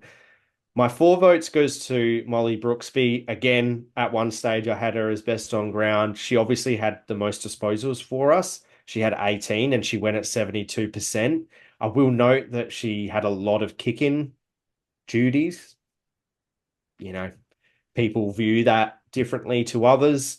It's obviously a role that she's been given because she does have quite a large kick and an effective kick. So why wouldn't you give that person kick-in duties? So yeah, take it with a grain of salt on one hand, but still it's an important role. So, and she's first year player, 500 odd meters gained. To extend upon that, 3 of her possessions were intercepts, and she had a huge 11 rebound 50s. So again, this one is weighted by the sheer fact that I thought her contribution over 4 quarters was impactful. She probably had her down quarter in the fourth quarter, but she still had some important disposals in that fourth quarter. I think she had one pretty important inside 50 during that fourth quarter through a bit of chaos that landed in her arms. Yeah, my 5 votes I've given to Ash Saint. I think immediately after the game, I had her at 5. I dropped her down, but like I said before, I think her first and fourth quarters were her best. Like I said before, in the second and third quarters, she had 2 disposals, I think it was, but it doesn't truly reflect the impact that I think she had within those 2 quarters, and she was camping a bit more forward, hence the magnet switch in the fourth quarter where she spent a lot more time around the ball. And I think I love the role that she plays in that regard. I love how she can have an impact in the center through her experience and her general footballing ability, and then obviously can go forward and impact. She's tackling down back as well, intercept mark. She had 13 disposals, 8 contested, 2 intercepts, 252 meters gained. She had 3 clearances, 4 inside 50s, 2 rebound 50s, 5 score involvements, 6 tackles. So just a really well-rounded game. And similar to Window, like I don't think the stats truly reflect it for me and how much I thought her impact was felt on the game. There's some other players, even Goody and Dowrick, you could look at the stats in comparison and go, oh, well, they're a bit stiff and like Saints shouldn't be that high. But for me, I love the role that she's played, that she's been playing for us this season. Since we've kind of started this run, we've got her around the ball, which I was calling out for after the Richmond loss in the minor round. And yeah, and like this is best on ground, but it's like, for me, it's like, well, how many votes are in 5 through to 1? What's that? 15 votes. Yeah. It's more like every player is worth 3 votes that I've just said, but we obviously have to stick to the structure. And yeah, I honestly thought that Ash Saint's impact across the game was fantastic, and I really wanted to reward her as such. Yeah.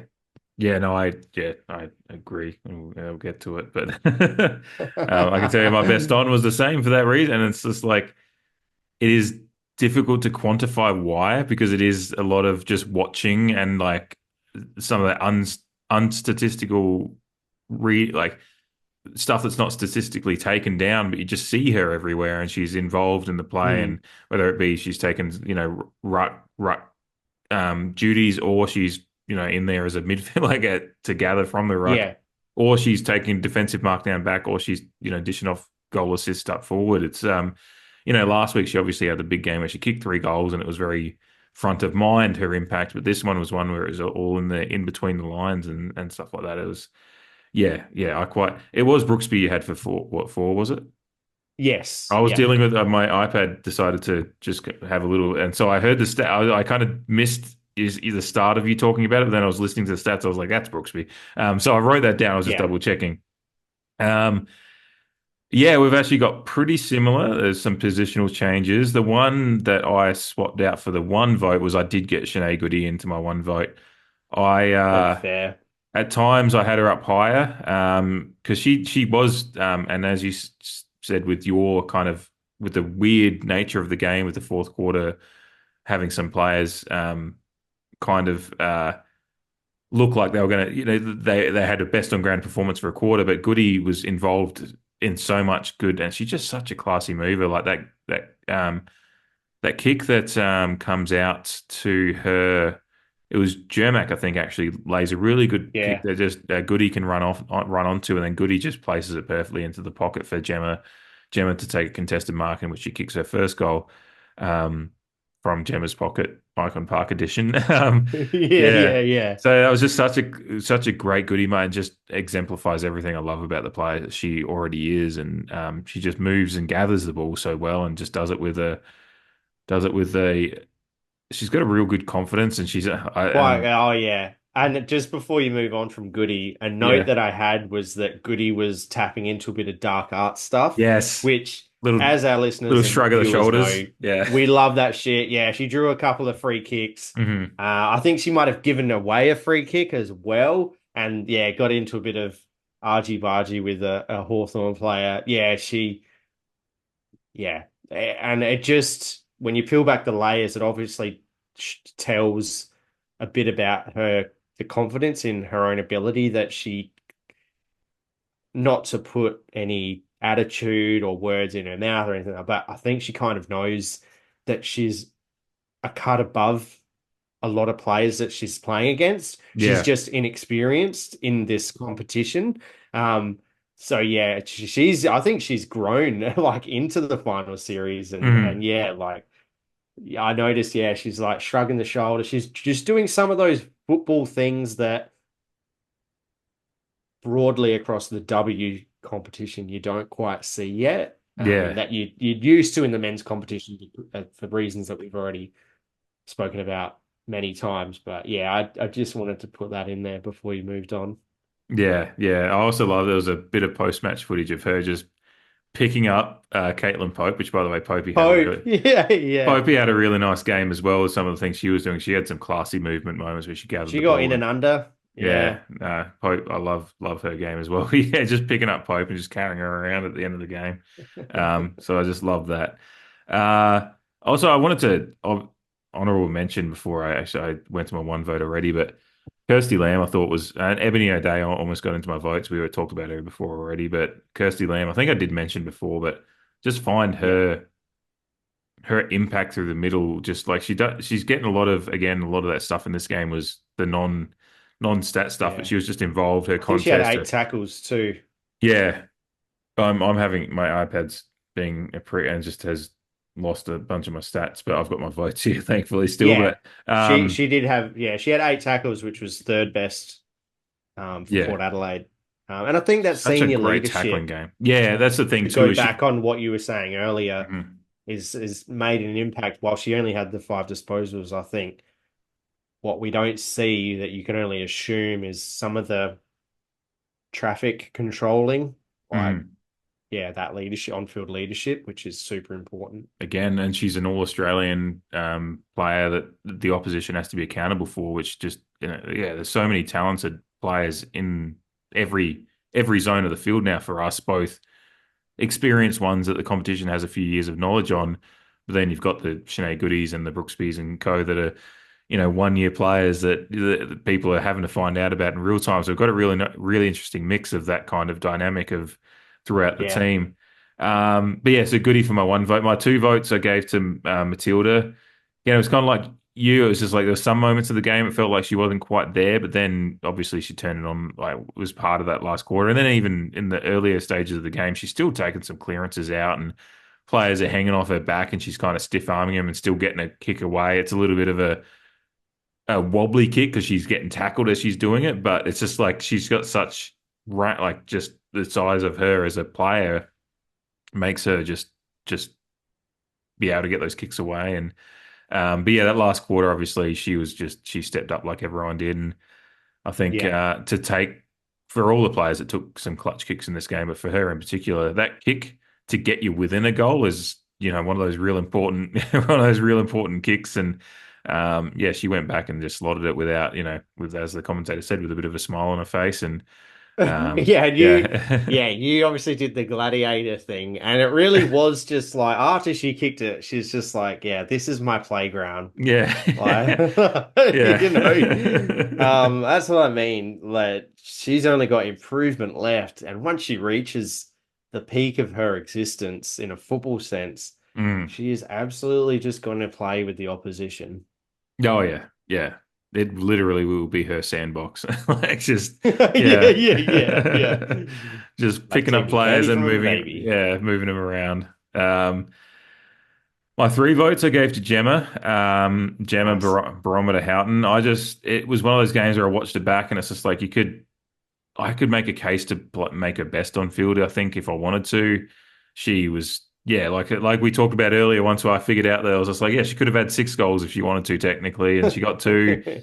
The other 2 weren't bad misses, so it's just like the one that she should have taken a bit more time with. But again, she just makes the opposition so accountable, and yeah, just what she does and what she provides for this team, both as a leader on the field and how much they all love her, as well as just simply being like you need to have a couple of players that are that just do when they do something like we kind of go, oh, Doug, why did you do that when she does that wheel around when you're not expecting it to? But every time that she's done that a couple of times this year where she's scored a goal.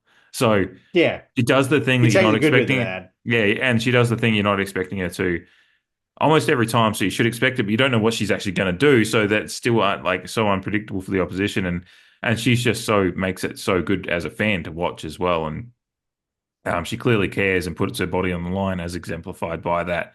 I think.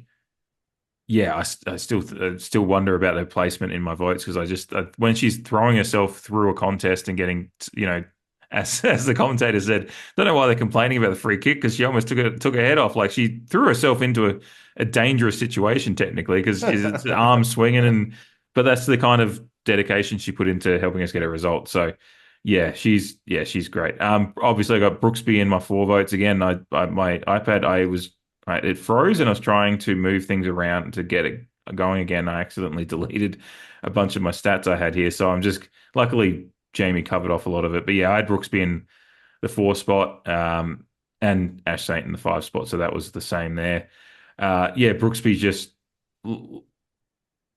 like Emily Borg's job has improved by the fact I think as the years gone on because of the likes of Brooksby and Jermac being around her. I She's think being able to Jermac, is yeah, both of unsung them, hero yeah. in that pack. Yeah. Mm-hmm. And Ange Foley, Yeah, Ange easily Foley she had a great, yeah. another high disposal game. Mm-hmm. Disposal efficiency game and decent disposal numbers as well.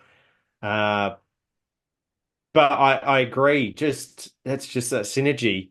We found a couple of extra pieces just to slot in there. Borg can be put on the best forward, and she had her work cut out for her. Mm-hmm. But their work as a unit, yeah, I totally agree. They're just kind of feeding off each other. One player can do something because another player is doing their thing. Mm-hmm. And yeah, Brooksby and Jermac for 2 first-year players in our program have made such a huge impact to our team, to our defense, and then Borg specifically, like you mentioned. Yeah, yeah. And yeah, obviously I had Ash Saint, and Ash Saint was, I think you and I actually one of our many texts on the night. I think you texted me at one point and just said Saint's having a blinder, and and at the point I was already sitting there thinking at that point in the game I was like, she's my because as I'm watching the game and obviously thinking about the podcast as I'm watching the game because the two go hand in hand. Obviously, I have like my clubhouse leader in my head, and so often. And Saint started as my clubhouse leader. I think at the point that she took that defensive mark and a few other things, and I was just noticing her everywhere involved, even as you said, not always the statistically reading stuff going on, but she just seemed everywhere.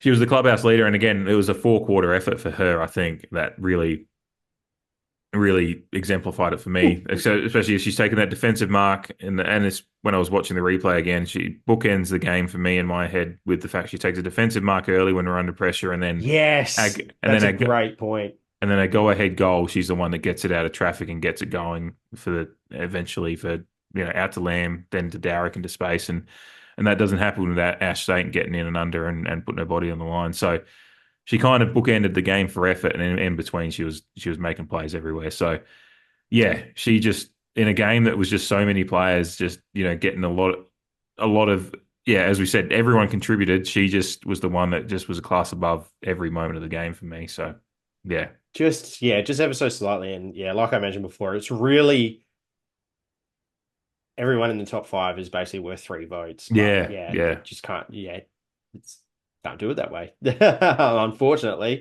And yeah, she just had her nose in front. Yeah. I was just scrolling through our text messages from Saturday night as you were talking, and yeah, I found the one regarding Ash Saint. And around that is LFG. Let's fucking go. Obviously, every time we've kicked a goal, and iPhone users, if you've upgraded to the latest operating system, Android users, you may be able to do it, but how you can make text like animated. Yeah. Like, let's fucking go. Yeah, I've been I think that that might have feature. been when we got ahead or on the final siren, but yeah, just good to I relive think, those moments. And hopefully those listening and watching, you'll have those same moments with some of the people that you share football with, and yeah, because it's in those times that, like you, Dave, said earlier, just about sport, and it's uplifting nature, and I guess it's something that people who don't enjoy sport don't really understand.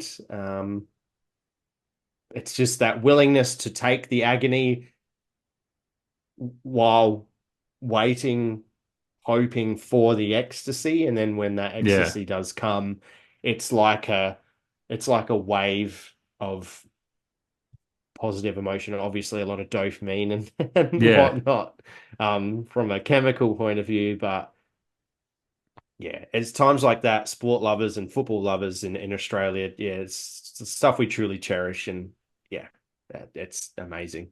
I couldn't have it any other way. Absolutely. Hopefully, there's a little bit more of it coming this weekend, but the task is tall. We go to, yeah. But we've proven to be the underdog thing doesn't really matter for us at the moment because we play the North Melbourne Kangaroos, obviously, at Icon Park on Saturday afternoon, 2:35 Adelaide time. That'll be just after 3 kickoff over there in Melbourne. The North Melbourne Kangaroos, who are obviously undefeated on the season, they've had one draw in there, but the rest of the season they've won. They beat the Crows in the qualifying final to get themselves to a home prelim at Icon Park again. We're $5.75 on Sportsbet from my again, gamble responsibly. We're not sponsored or anything. I saw Patrick. Oh yeah, I did the same thing. Pod. Yeah, we spoke about it, and then I didn't put a cheeky 20 on it or something like that. Neither did I. I was just like, fucking. I saw him. Yeah, he put 20 on it and won 100, and I was just like, we talked about, this would be fun to do, and just didn't do it. No. Yeah, that would have paid for my beers for the game this weekend. But oh well. Might do it this weekend again, even though it's the odds are a lot steeper here. But it's going to be really interesting for the Kangaroos in particular. Again, I don't have much opposition watching them. I've only watched the game when we got belted by them earlier in the year, which was the same night as the prelim against Sydney, obviously. So a long time ago now. Our team is just completely 180 degrees different than that team at that point, which is what's interesting is the Kangaroos have gone through the season playing, good football all the way through, being top of the table all the way through. We were a 1-win team when we played them, and got, handily beaten in the first half. The rain came in and we kind of held them at bay and managed to kick ourselves a goal later on. But yeah, it's like a completely different season at this point for them and more for us in particular. And it'll be interesting to see kind of how the Kangaroos come out because they've got to do their because they've got to recognise that we aren't the same team as well. That's what I'm really intrigued by is this will be the thing for me is, look, I'm not, I said it last week, I don't expect to win, but I hope to win. And I'm going into the same expectation this week. And I'm going to watch with a genuine hope that we can pull off another miraculous upset because we've now beaten the second ranked team in the season last week in Hawthorn. Richmond decided that put us to the sword earlier in the year, and then we kind of fought back but didn't quite get close enough to them. We comfortably, although in a good game and they had their chances, we comfortably beat them as well. So there's a couple of points of difference to the season that we can point out and say, yes, we have improved markedly from that point.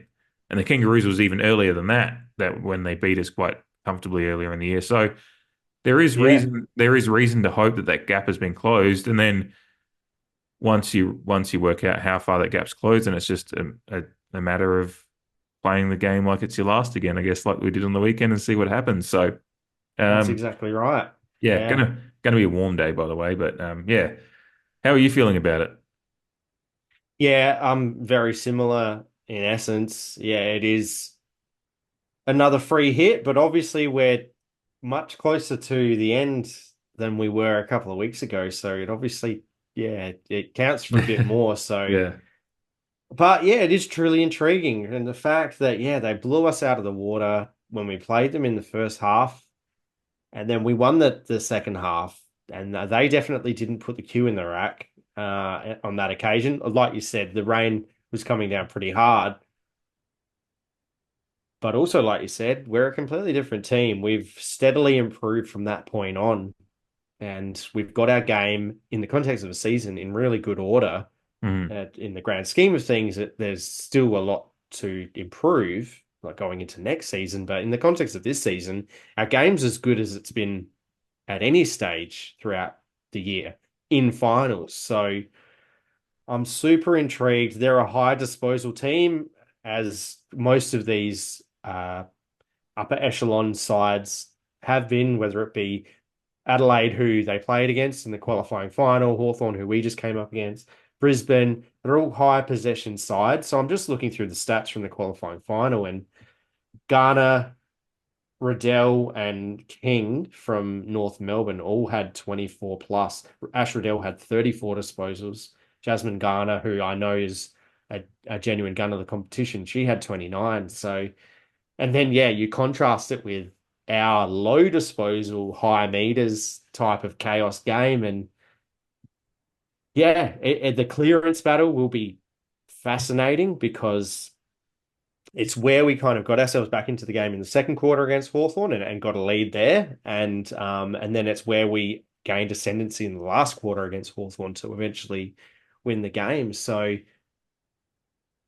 if we can hold up well defensively, if we can minimize the amount of times we hack kick it to the advantage of an opposition player, and get it into the hands of our prime movers. Yeah, it's really nothing any different to what I would have said heading into Hawthorn or Richmond. Just play our game, put it all out there, and we know we can score. We know we can score quickly. We just have to make sure that we're really drilling down on their ball movement. And again, yeah, Cheyenne Hammond, players like that. Goody, I know she's done a bit of tagging, although she'd probably play a bit freer. But yeah, Hammond, it'll be interesting to see who we kind of put a lot of our attention into, knowing that we, unlike Hawthorn, but similar to Richmond, we've played them before. So it's a bit of Oppo watch on both sides, a bit of historical learning. I'm just fascinated. I don't really have a lot to say, like, because obviously I don't know a lot Oppo wise, apart from the top liners, and obviously they've been undefeated. So all I know is someone's winning streak is going to come to an end, and like it would just be amazing if we could pull it off. It'd just be a fantastic achievement. Giant killing, hitting peak form at the right time of the year with our fitness base. It's going to be a hot game, like you said. Is their fitness going to be as good as ours? We probably won't find out until the last quarter. And in saying that, are North Melbourne going to want to shoot the lights out early, like they did to us in the minor round, to put that lead more beyond doubt than what Hawthorn did? Yeah. That'll be the interesting thing too, is like they've had that that week off that you get for getting through to the prelim from but that sometimes, often in the history of AFL men's, it's been a good thing. But as we've seen at times with it's more actually the pre-finals bye that has made an issue. But still, we've got a week to week to week thing that we're doing that's really working for us. They've had a week off, and they're hopefully, I assume, being the professional side they are and how good they've been playing this year, the preparation won't be a problem. But still, we will have that bit of battle hardened as long as we don't have any overexertion bruises or anything like that, and we'll wait to see what the injury report looks like tomorrow. But I don't think we're looking for too much worry in that. So I don't yeah, think so. yeah, the fact that we've just got a week to week regimen of winning and playing good footy and running games out, and yeah, as I mentioned, it's meant to be max of 33 on Saturday, but some rain coming in possibly. Could be weird conditions. Not much rain, it's just a 50% chance of a couple of mil possibly. So yeah, it could be odd conditions, but we've proven to play. Our fitness has kind of stood up in any condition whatsoever at the moment. So I don't have any worries on our front. It's all on them. And as we've mentioned a couple of times across the last couple of weeks, it's free hit stuff. Like, we're the team. There's not clearly with the odds, like Kangaroos are almost unbackable favourites with the odds that they've got. So yeah, we literally have no expectations on us to beat them. They are undefeated. There's plenty of historical data in the sports world. Any NFL fans will know. Yeah. The old New England Patriots of 2007, who went undefeated right to the Super Bowl and then lost. So, which is a sore point for me. But yeah, Was that the Giants? Was that the Giants year? It was the Giants. Yeah, right. Yeah. Yeah, Eli Manning couldn't do fucking much, but just would beat Tom Brady in Super Bowls. He did it twice. And then he went on, I think, Letterman or something like that. Yeah, he did the rounds. Eli Yeah. Manning. He's doing all right post game as well. Him and his brother do like a ESPN2 a Monday Night Football thing. It's quite good actually. I enjoy them a lot more now that they're not playing. Anyway, that's neither For here nor sure. there. Yeah. But yeah, look, yeah, obviously predictions for the game realistically, like I know people can sometimes ask, realistically, I don't have an expectation we're going to win because we're going up against an undefeated side. But my heart says, and it comes with a little bit of the data from the last few weeks, anything is possible. And to do it, For sure. another American sports parlance, like from the Celtics when they won back in 2008, Kevin Garnett, anything is possible. Yeah, my head would say we're probably just, this might be the end of the road, but there's enough data there to say that there's just an inkling of hope, and I'll be holding on to that, and I'll be watching the game with keen interest because of that. So I'll be watching either way, but I'm genuinely going into it with a 6-pack of beer and just thinking, oh, let's fucking go. Let's see what we can do here. Like, free hit. Yeah. As you said. Yeah. Me too. Once the ball's rolling around the field, I'll be probably a huge ball of nervous energy. But yeah, I don't expect to win. So anything further than that is a huge bonus. Yeah. And like I've said the last couple of weeks, I'll be proud of the girls nonetheless. So I'm just hoping it's an enjoyable game of football and we give it a good crack. That's all I can really ask for.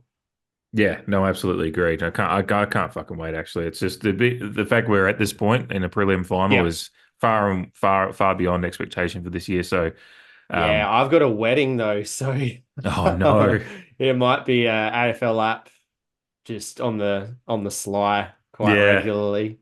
Yeah, no, there's been plenty of such. That's what's funny about, like, now that you got AFL women's, and if you're fully invested in both teams, like, people historically, it's just like, don't plan a wedding between March and the end of September. And now it's just like, basically March through November is out. So you got friends that are just like, okay, so I got to get just in the dead heat of summer, I guess. And it's like, yeah, basically, if you want to satisfy me, that's what we need. So, yeah. Going to close off the episode. Just wanted a little bit of news from last week on the AFL men's side is obviously the fixture has been released, and the graphics for the Port, by the way, shout out to the Port team, the graphics and everything, spot on for us millennial kids that grew up with Tony Hawk's Pro Skater. Like, Yeah, Even for even the sure. song choice, because like Goldfinger's Superman, just like once that kicked in, and I Yeah. said that I was just at a Scar show last week, and I was just like fucking just loving Yeah. it. I mean, Yeah. what an awesome soundtrack as a whole, Oh too. yeah.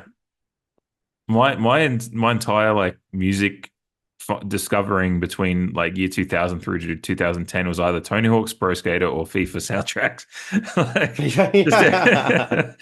especially Yeah, with, I had a bit of Need for Speed Underground too. That oh had a bit yeah. more hip hop and stuff as Yeah. well. Yeah. No, that So, one was good as well.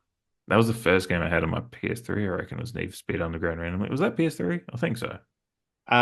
Need for Speed Underground 1 was on PS2. Okay. Maybe it Um, was the second one. Yeah. Anyway, that's neither here nor there Tell us in either. the But comments, yeah, those yeah. listening and watching. Yeah. And Grand Theft Auto soundtracks, obviously, as well. Um, but yeah, the fixture contents beyond the great graphics, and again, I think Dan Does Footy did a really good wrap up of like the weakness stuff that people like. It's just Yeah, some of it's the awesome. yeah, Yeah, some of the creativity that goes into it. Yeah, yeah. fantastic. So if you missed that, go to the Port Instagram or Twitter and check out their Tony Hawk's inspired fixture announcement. But the actual contents of the fixture were met with a bit of raised eyebrow, and what the earning, what are you meant to do? Like, everyone's always told that you need to earn your time slots, but then you finish top four and play in a prelim and you don't get a Friday night match. It's just like, Yeah, and we've proven to be a pretty good blockbuster side, like whether it be yes. Geelong at GMHBA earlier this year, or we've played some really big night games that have been good quality football that have been enjoyable for the neutral as well as obviously fans. Nothing about this fixture does anything to prove that you can earn a good fixture, because we've done everything that we can to earn a decent fixture, and we've been given Saturday and Sunday afternoon twilight games, and one game at the MCG on round one, which is obviously because it's against Collingwood and the Dan Houston thing, and so they've done that for Collingwood. That's it's the only MCG game we get. Um, Gather Round obviously was announced a little bit before, giving us Hawthorn because you can find your coach 20K, but you can still use it as a marketing ploy.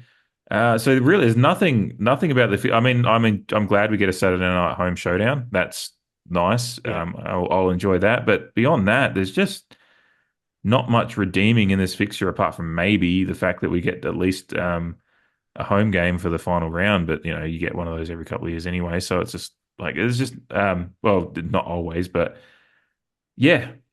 I mean, it remains to be seen what the floating fixture part of it, which that again is dumb and needs to go away eventually, but I don't think it will at this point because the AFL once they get give an inch, take a mile kind of thing. Um, They want max dollars. but yeah, the only night games we have at Adelaide Oval really are gather round and gather round in the showdown, um, which is pretty deplorable, I think, actually, and it has treated us pretty terribly. Um, From the lens that we've all been like kind of conditioned to expect, and yeah, like they've said, yeah, and like you just said, yeah, you've got to earn your primetime uh, game mhm. like TV spots. And I think a lot of disgust was through that lens. It's like, oh, well, hang on. Yeah, we finished second after the minor round, third after the finals were all said and done. And yeah, like we've been almost reprimanded because of it. Like, yeah. Now we've been conditioned to think that it's something that the AFL obviously say, and in particular say to non-Victorian clubs to, yeah, but we all know where the bread, what side of the bread's buttered. So yeah, like yeah, and I obviously tweeted when it came out, like a bit of disgust for the fixture itself. But I've listened to Matthew Richardson's press conferences or like his press conference in his radio spot, and while he did too say that through the data that they collect, like at Port Adelaide fans being working class, family orientated, more so in this state. Like we prefer Saturday night games from what they understand. Hmm. So it's disappointing that, yeah, like you said, we have been given not that many in our preferred number one preferred time slot. I thought it was interesting though that he But said that from a data point of view, this next best option for our fans is Saturday twilight. And at first, like I don't play football, so I'm kind of like, well, yeah, I don't really care. Yeah, like it, I think yeah, it's a same. decent time slot because it's not too late, it's not too early. And like he said, if you're with a group of people or even a family, probably with older children, you can still kind of go out and get some dinner afterwards in that time slot. So yeah. And another note that he made was we have a lot of Saturday Sunday alternation. So we actually have a 6 or 7 day break a lot of the time. We're not caught with a lot of short turnarounds. So after just hearing all that, I've kind of softened in my view a little bit. And at the end of the day, I just want to see my team winning. I know Yeah, I'm going to be there. And for the home games, that is, I just want to see my team win. Like I said before, I think the thing that is most galling to Port Adelaide fans is we've been conditioned to think that if our team performs well, we'll be rewarded commercially with blockbuster time slots, and that just mhm. hasn't happened. So yeah, we just cop our whack and focus on what's really important, and that's winning games of football.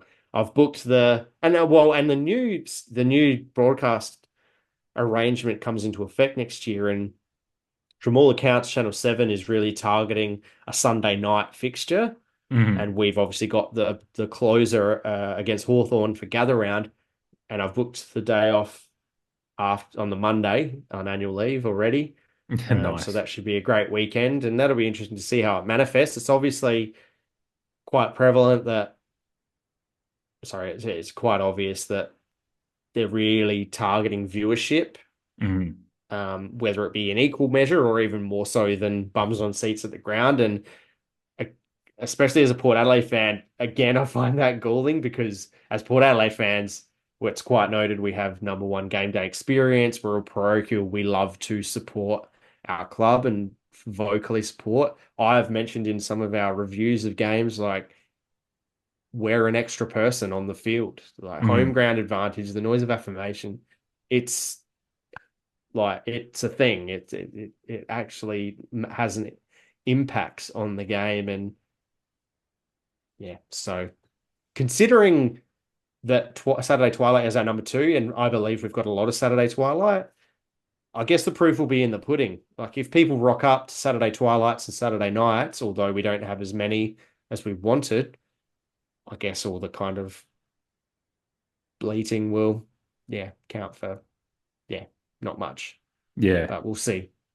We have, just looking at it, we've got four proper Saturday twilights, like 3:45 p.m. kicks. So we've got Richmond in round two, North Melbourne in round seven, Geelong round 10, and then Sydney in round 15, which is the last of the fixtures we know. Melbourne in round 14. So we've got a back-to-back.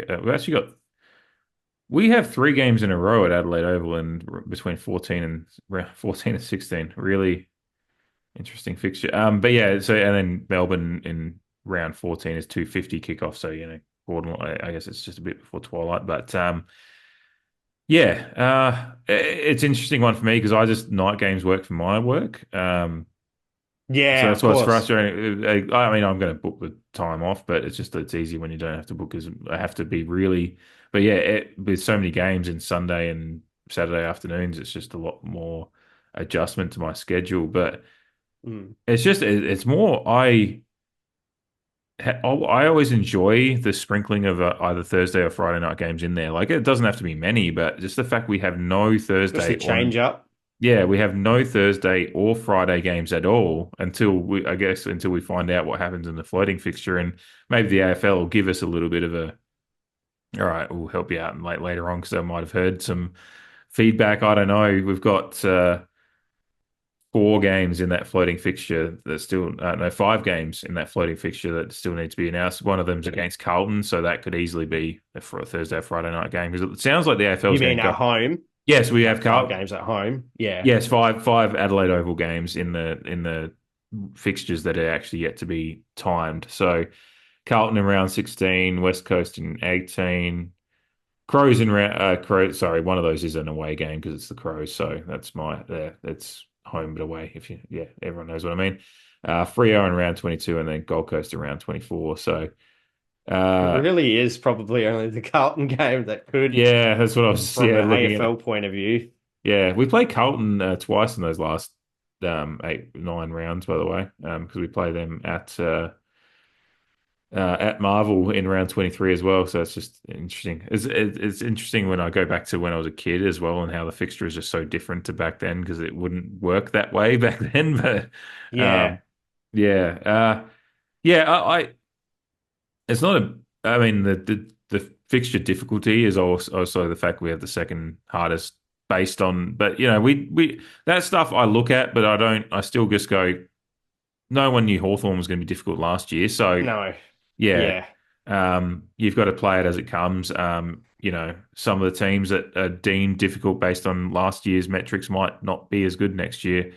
Hmm. Hopefully we're not one of them. It's yeah, I Yeah, don't yeah, yeah. some people have made a big deal.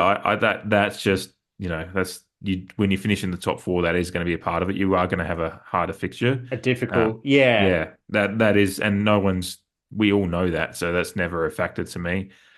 Whether it's the second hardest or the fourth hardest is kind of immaterial, I think. It really is just the Mm. time of the games, and I'm just disappointed I don't get to do Thursday or Friday night games at all until we find out the floating fixture. Um, Sunday night against Hawthorn will be fun. That's going to be fun to have some Sunday night footy, I think, just for me, like Mm. personally.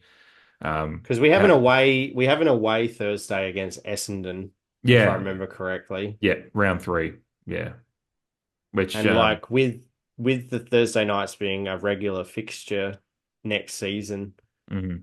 yeah, I've always been of the belief that when it comes into the really uh treacherous point of winter, like having Thursday nights at Marvel is kind of a no-brainer because at least you're negating one negative impact Yeah, of attendance, and that's weather. Albeit it's still a Thursday, but yeah, um, yeah, I noticed we're traveling to all kind of parts of Australia. yeah, But I yeah, think I think as a football club we actually enjoy that. So while it may seem like a negative on the surface, I think again Richo said, we got to travel somewhere every second week. It doesn't really matter where that is yeah. as a non-Victorian side. Yeah, there's a Um, couple of those I actually look at and go, I might consider like Ballarat, like see if I can drive over for it, like yeah, yeah, I just for have something noticed different. that Ballarat, yeah. I mean, like just going back to the AFLW prelim, it's kind of one of those things where I'm like, oh God, it'd be good to just go over and watch. But Yeah, yeah, yeah. But the Ballarat, yeah. I mean, it's only part way to Melbourne. I have noticed a few comments on social media about the Port Adelaide board and senior figures being soft and not and how they should have a go at the AFL because that's what other clubs tend to do. And I don't know if that's 100% true. And I think some of them are referencing how the Crows cried foul after the Sydney poster, not poster game, like season 2023. they still And can get that's that why they good. got more fixes. But I remember like they did push the AFL for better fixturing as a kind of trade-off. And I know that a lot of these people, Port supporters, are paying them out, and they're now saying, "Oh, yeah, no, Yeah, other clubs are, they put their foot in the ground and demand better fixturing." I don't think it's that simple. I And think the Crows as still long as ended the up. I AFL, think the Crows still ended up at Ballarat this year anyway. So, they did, yeah, so they did. So they might have had a yeah, few more Friday nights, but like I said, and I've seen the alternative. It's just like, well, if we're going to be a good side, we've got to beat the best sides because we've got a tough draw, tough fixture. yeah, the blockbuster nature of it, it is a bit of a That's what annoys me is it's more just commercial lens. I actually don't care Uh, about myself as a fan because I grew up like, when you grew up in the 90s and stuff, it was a little bit, you just didn't care. And for me, like yourself, it's like I'm going to probably I'm going to be available for it anyway. It's more, I feel that there's just, I don't know where it would have come from either because I think Port and the AFL have a reasonable relationship. I don't think there's been maybe some of the fine with Ken and stuff was a bit Depends who you contentious, ask. but Yeah, yeah. Port yeah, tax has definitely been a hot topic or a common comment yeah, in relation to suspensions and yeah, some fines that have gone around this season. So I'd true, like to true. think we have a good relationship, but it depends what side of the conspiracy theory you kind of land on. Yeah. But yeah, it's more like a feeling of the there's a bit of disrespect in the fixture to me, which is what bothers me more than anything of the actual It 10. does feel like that a little What the, bit. the, the impacts on me are negligible because I'll make my way down to most of them anyway. Yeah. Um, And I don't play football, so I yeah, know the that's what I look at twilight, the but people who 345 play local ones. football, yeah, it's Well, especially just people that that fraction. even if some of the ones that are local, but the ones that are actually, where I am in the Barossa, like if you're playing Bs or As, especially As, you're still playing at 345. So it's just like, yeah, there's Yeah. those ones. And yes, you're going to get some of those, but to have predominantly though that being the main fixture of your home fixture so far is, a couple of those at least could have been switched to Saturday night. Obviously, the showdown is, you take that out of the equation because we've got that as on, proper prime time Saturday night footy, but that's because it's a showdown. You would have liked to have one of the other ones. Well, and Um, that'll be a Foxtel game. You can guarantee it. I don't yeah, think that'll be a Channel 7 game. But as long as the AFL are wedded to marquee games throughout the season being fixed on two sides every season and two Victorian sides, whether it be Anzac Day, um, Indigenous round, like a Dreamtime at the G, that kind of stuff. And then they also create marquee games like Anzac Day Eve and it's Easter good. Thursday, and and as long as they're wedded to those games being the same two clubs from Victoria Yeah, every year, Easter Monday being Geelong Hall, the fixture will be, they make it hard for themselves in a sense to keep non-Victorian supporters happy because we yeah, basically just get filled in around that. We get our requests and like we've got Anzac round at home again, like that's our number one request every year. which I absolutely love But that. So yeah, yeah, so do um, I, for sure. But yeah, like the AFL's never been fair, like, yeah, and it's yeah, not going to change anytime soon. It's just yeah, the disrespectful nature that you said. Like we perform pretty well, and not even flash in the pan stuff. We've been a well performed side from a win loss, and I know that's galling for like a lot of Port Adelaide supporters when that topic comes off. But from a fixturing point of view, win loss is supposed to be like, it's not whether you win grand finals or whatever. If you're a well performing side, you win frequently, like we have done over the last 5 years, you get rewarded, and that just hasn't happened here. So, yeah. from that lens, it And is we've it is always a bit known that disrespectful. with the fact that Carlton, even before they got good over the last few years, are still getting the prize. Like it is just, Yeah, yeah. yeah.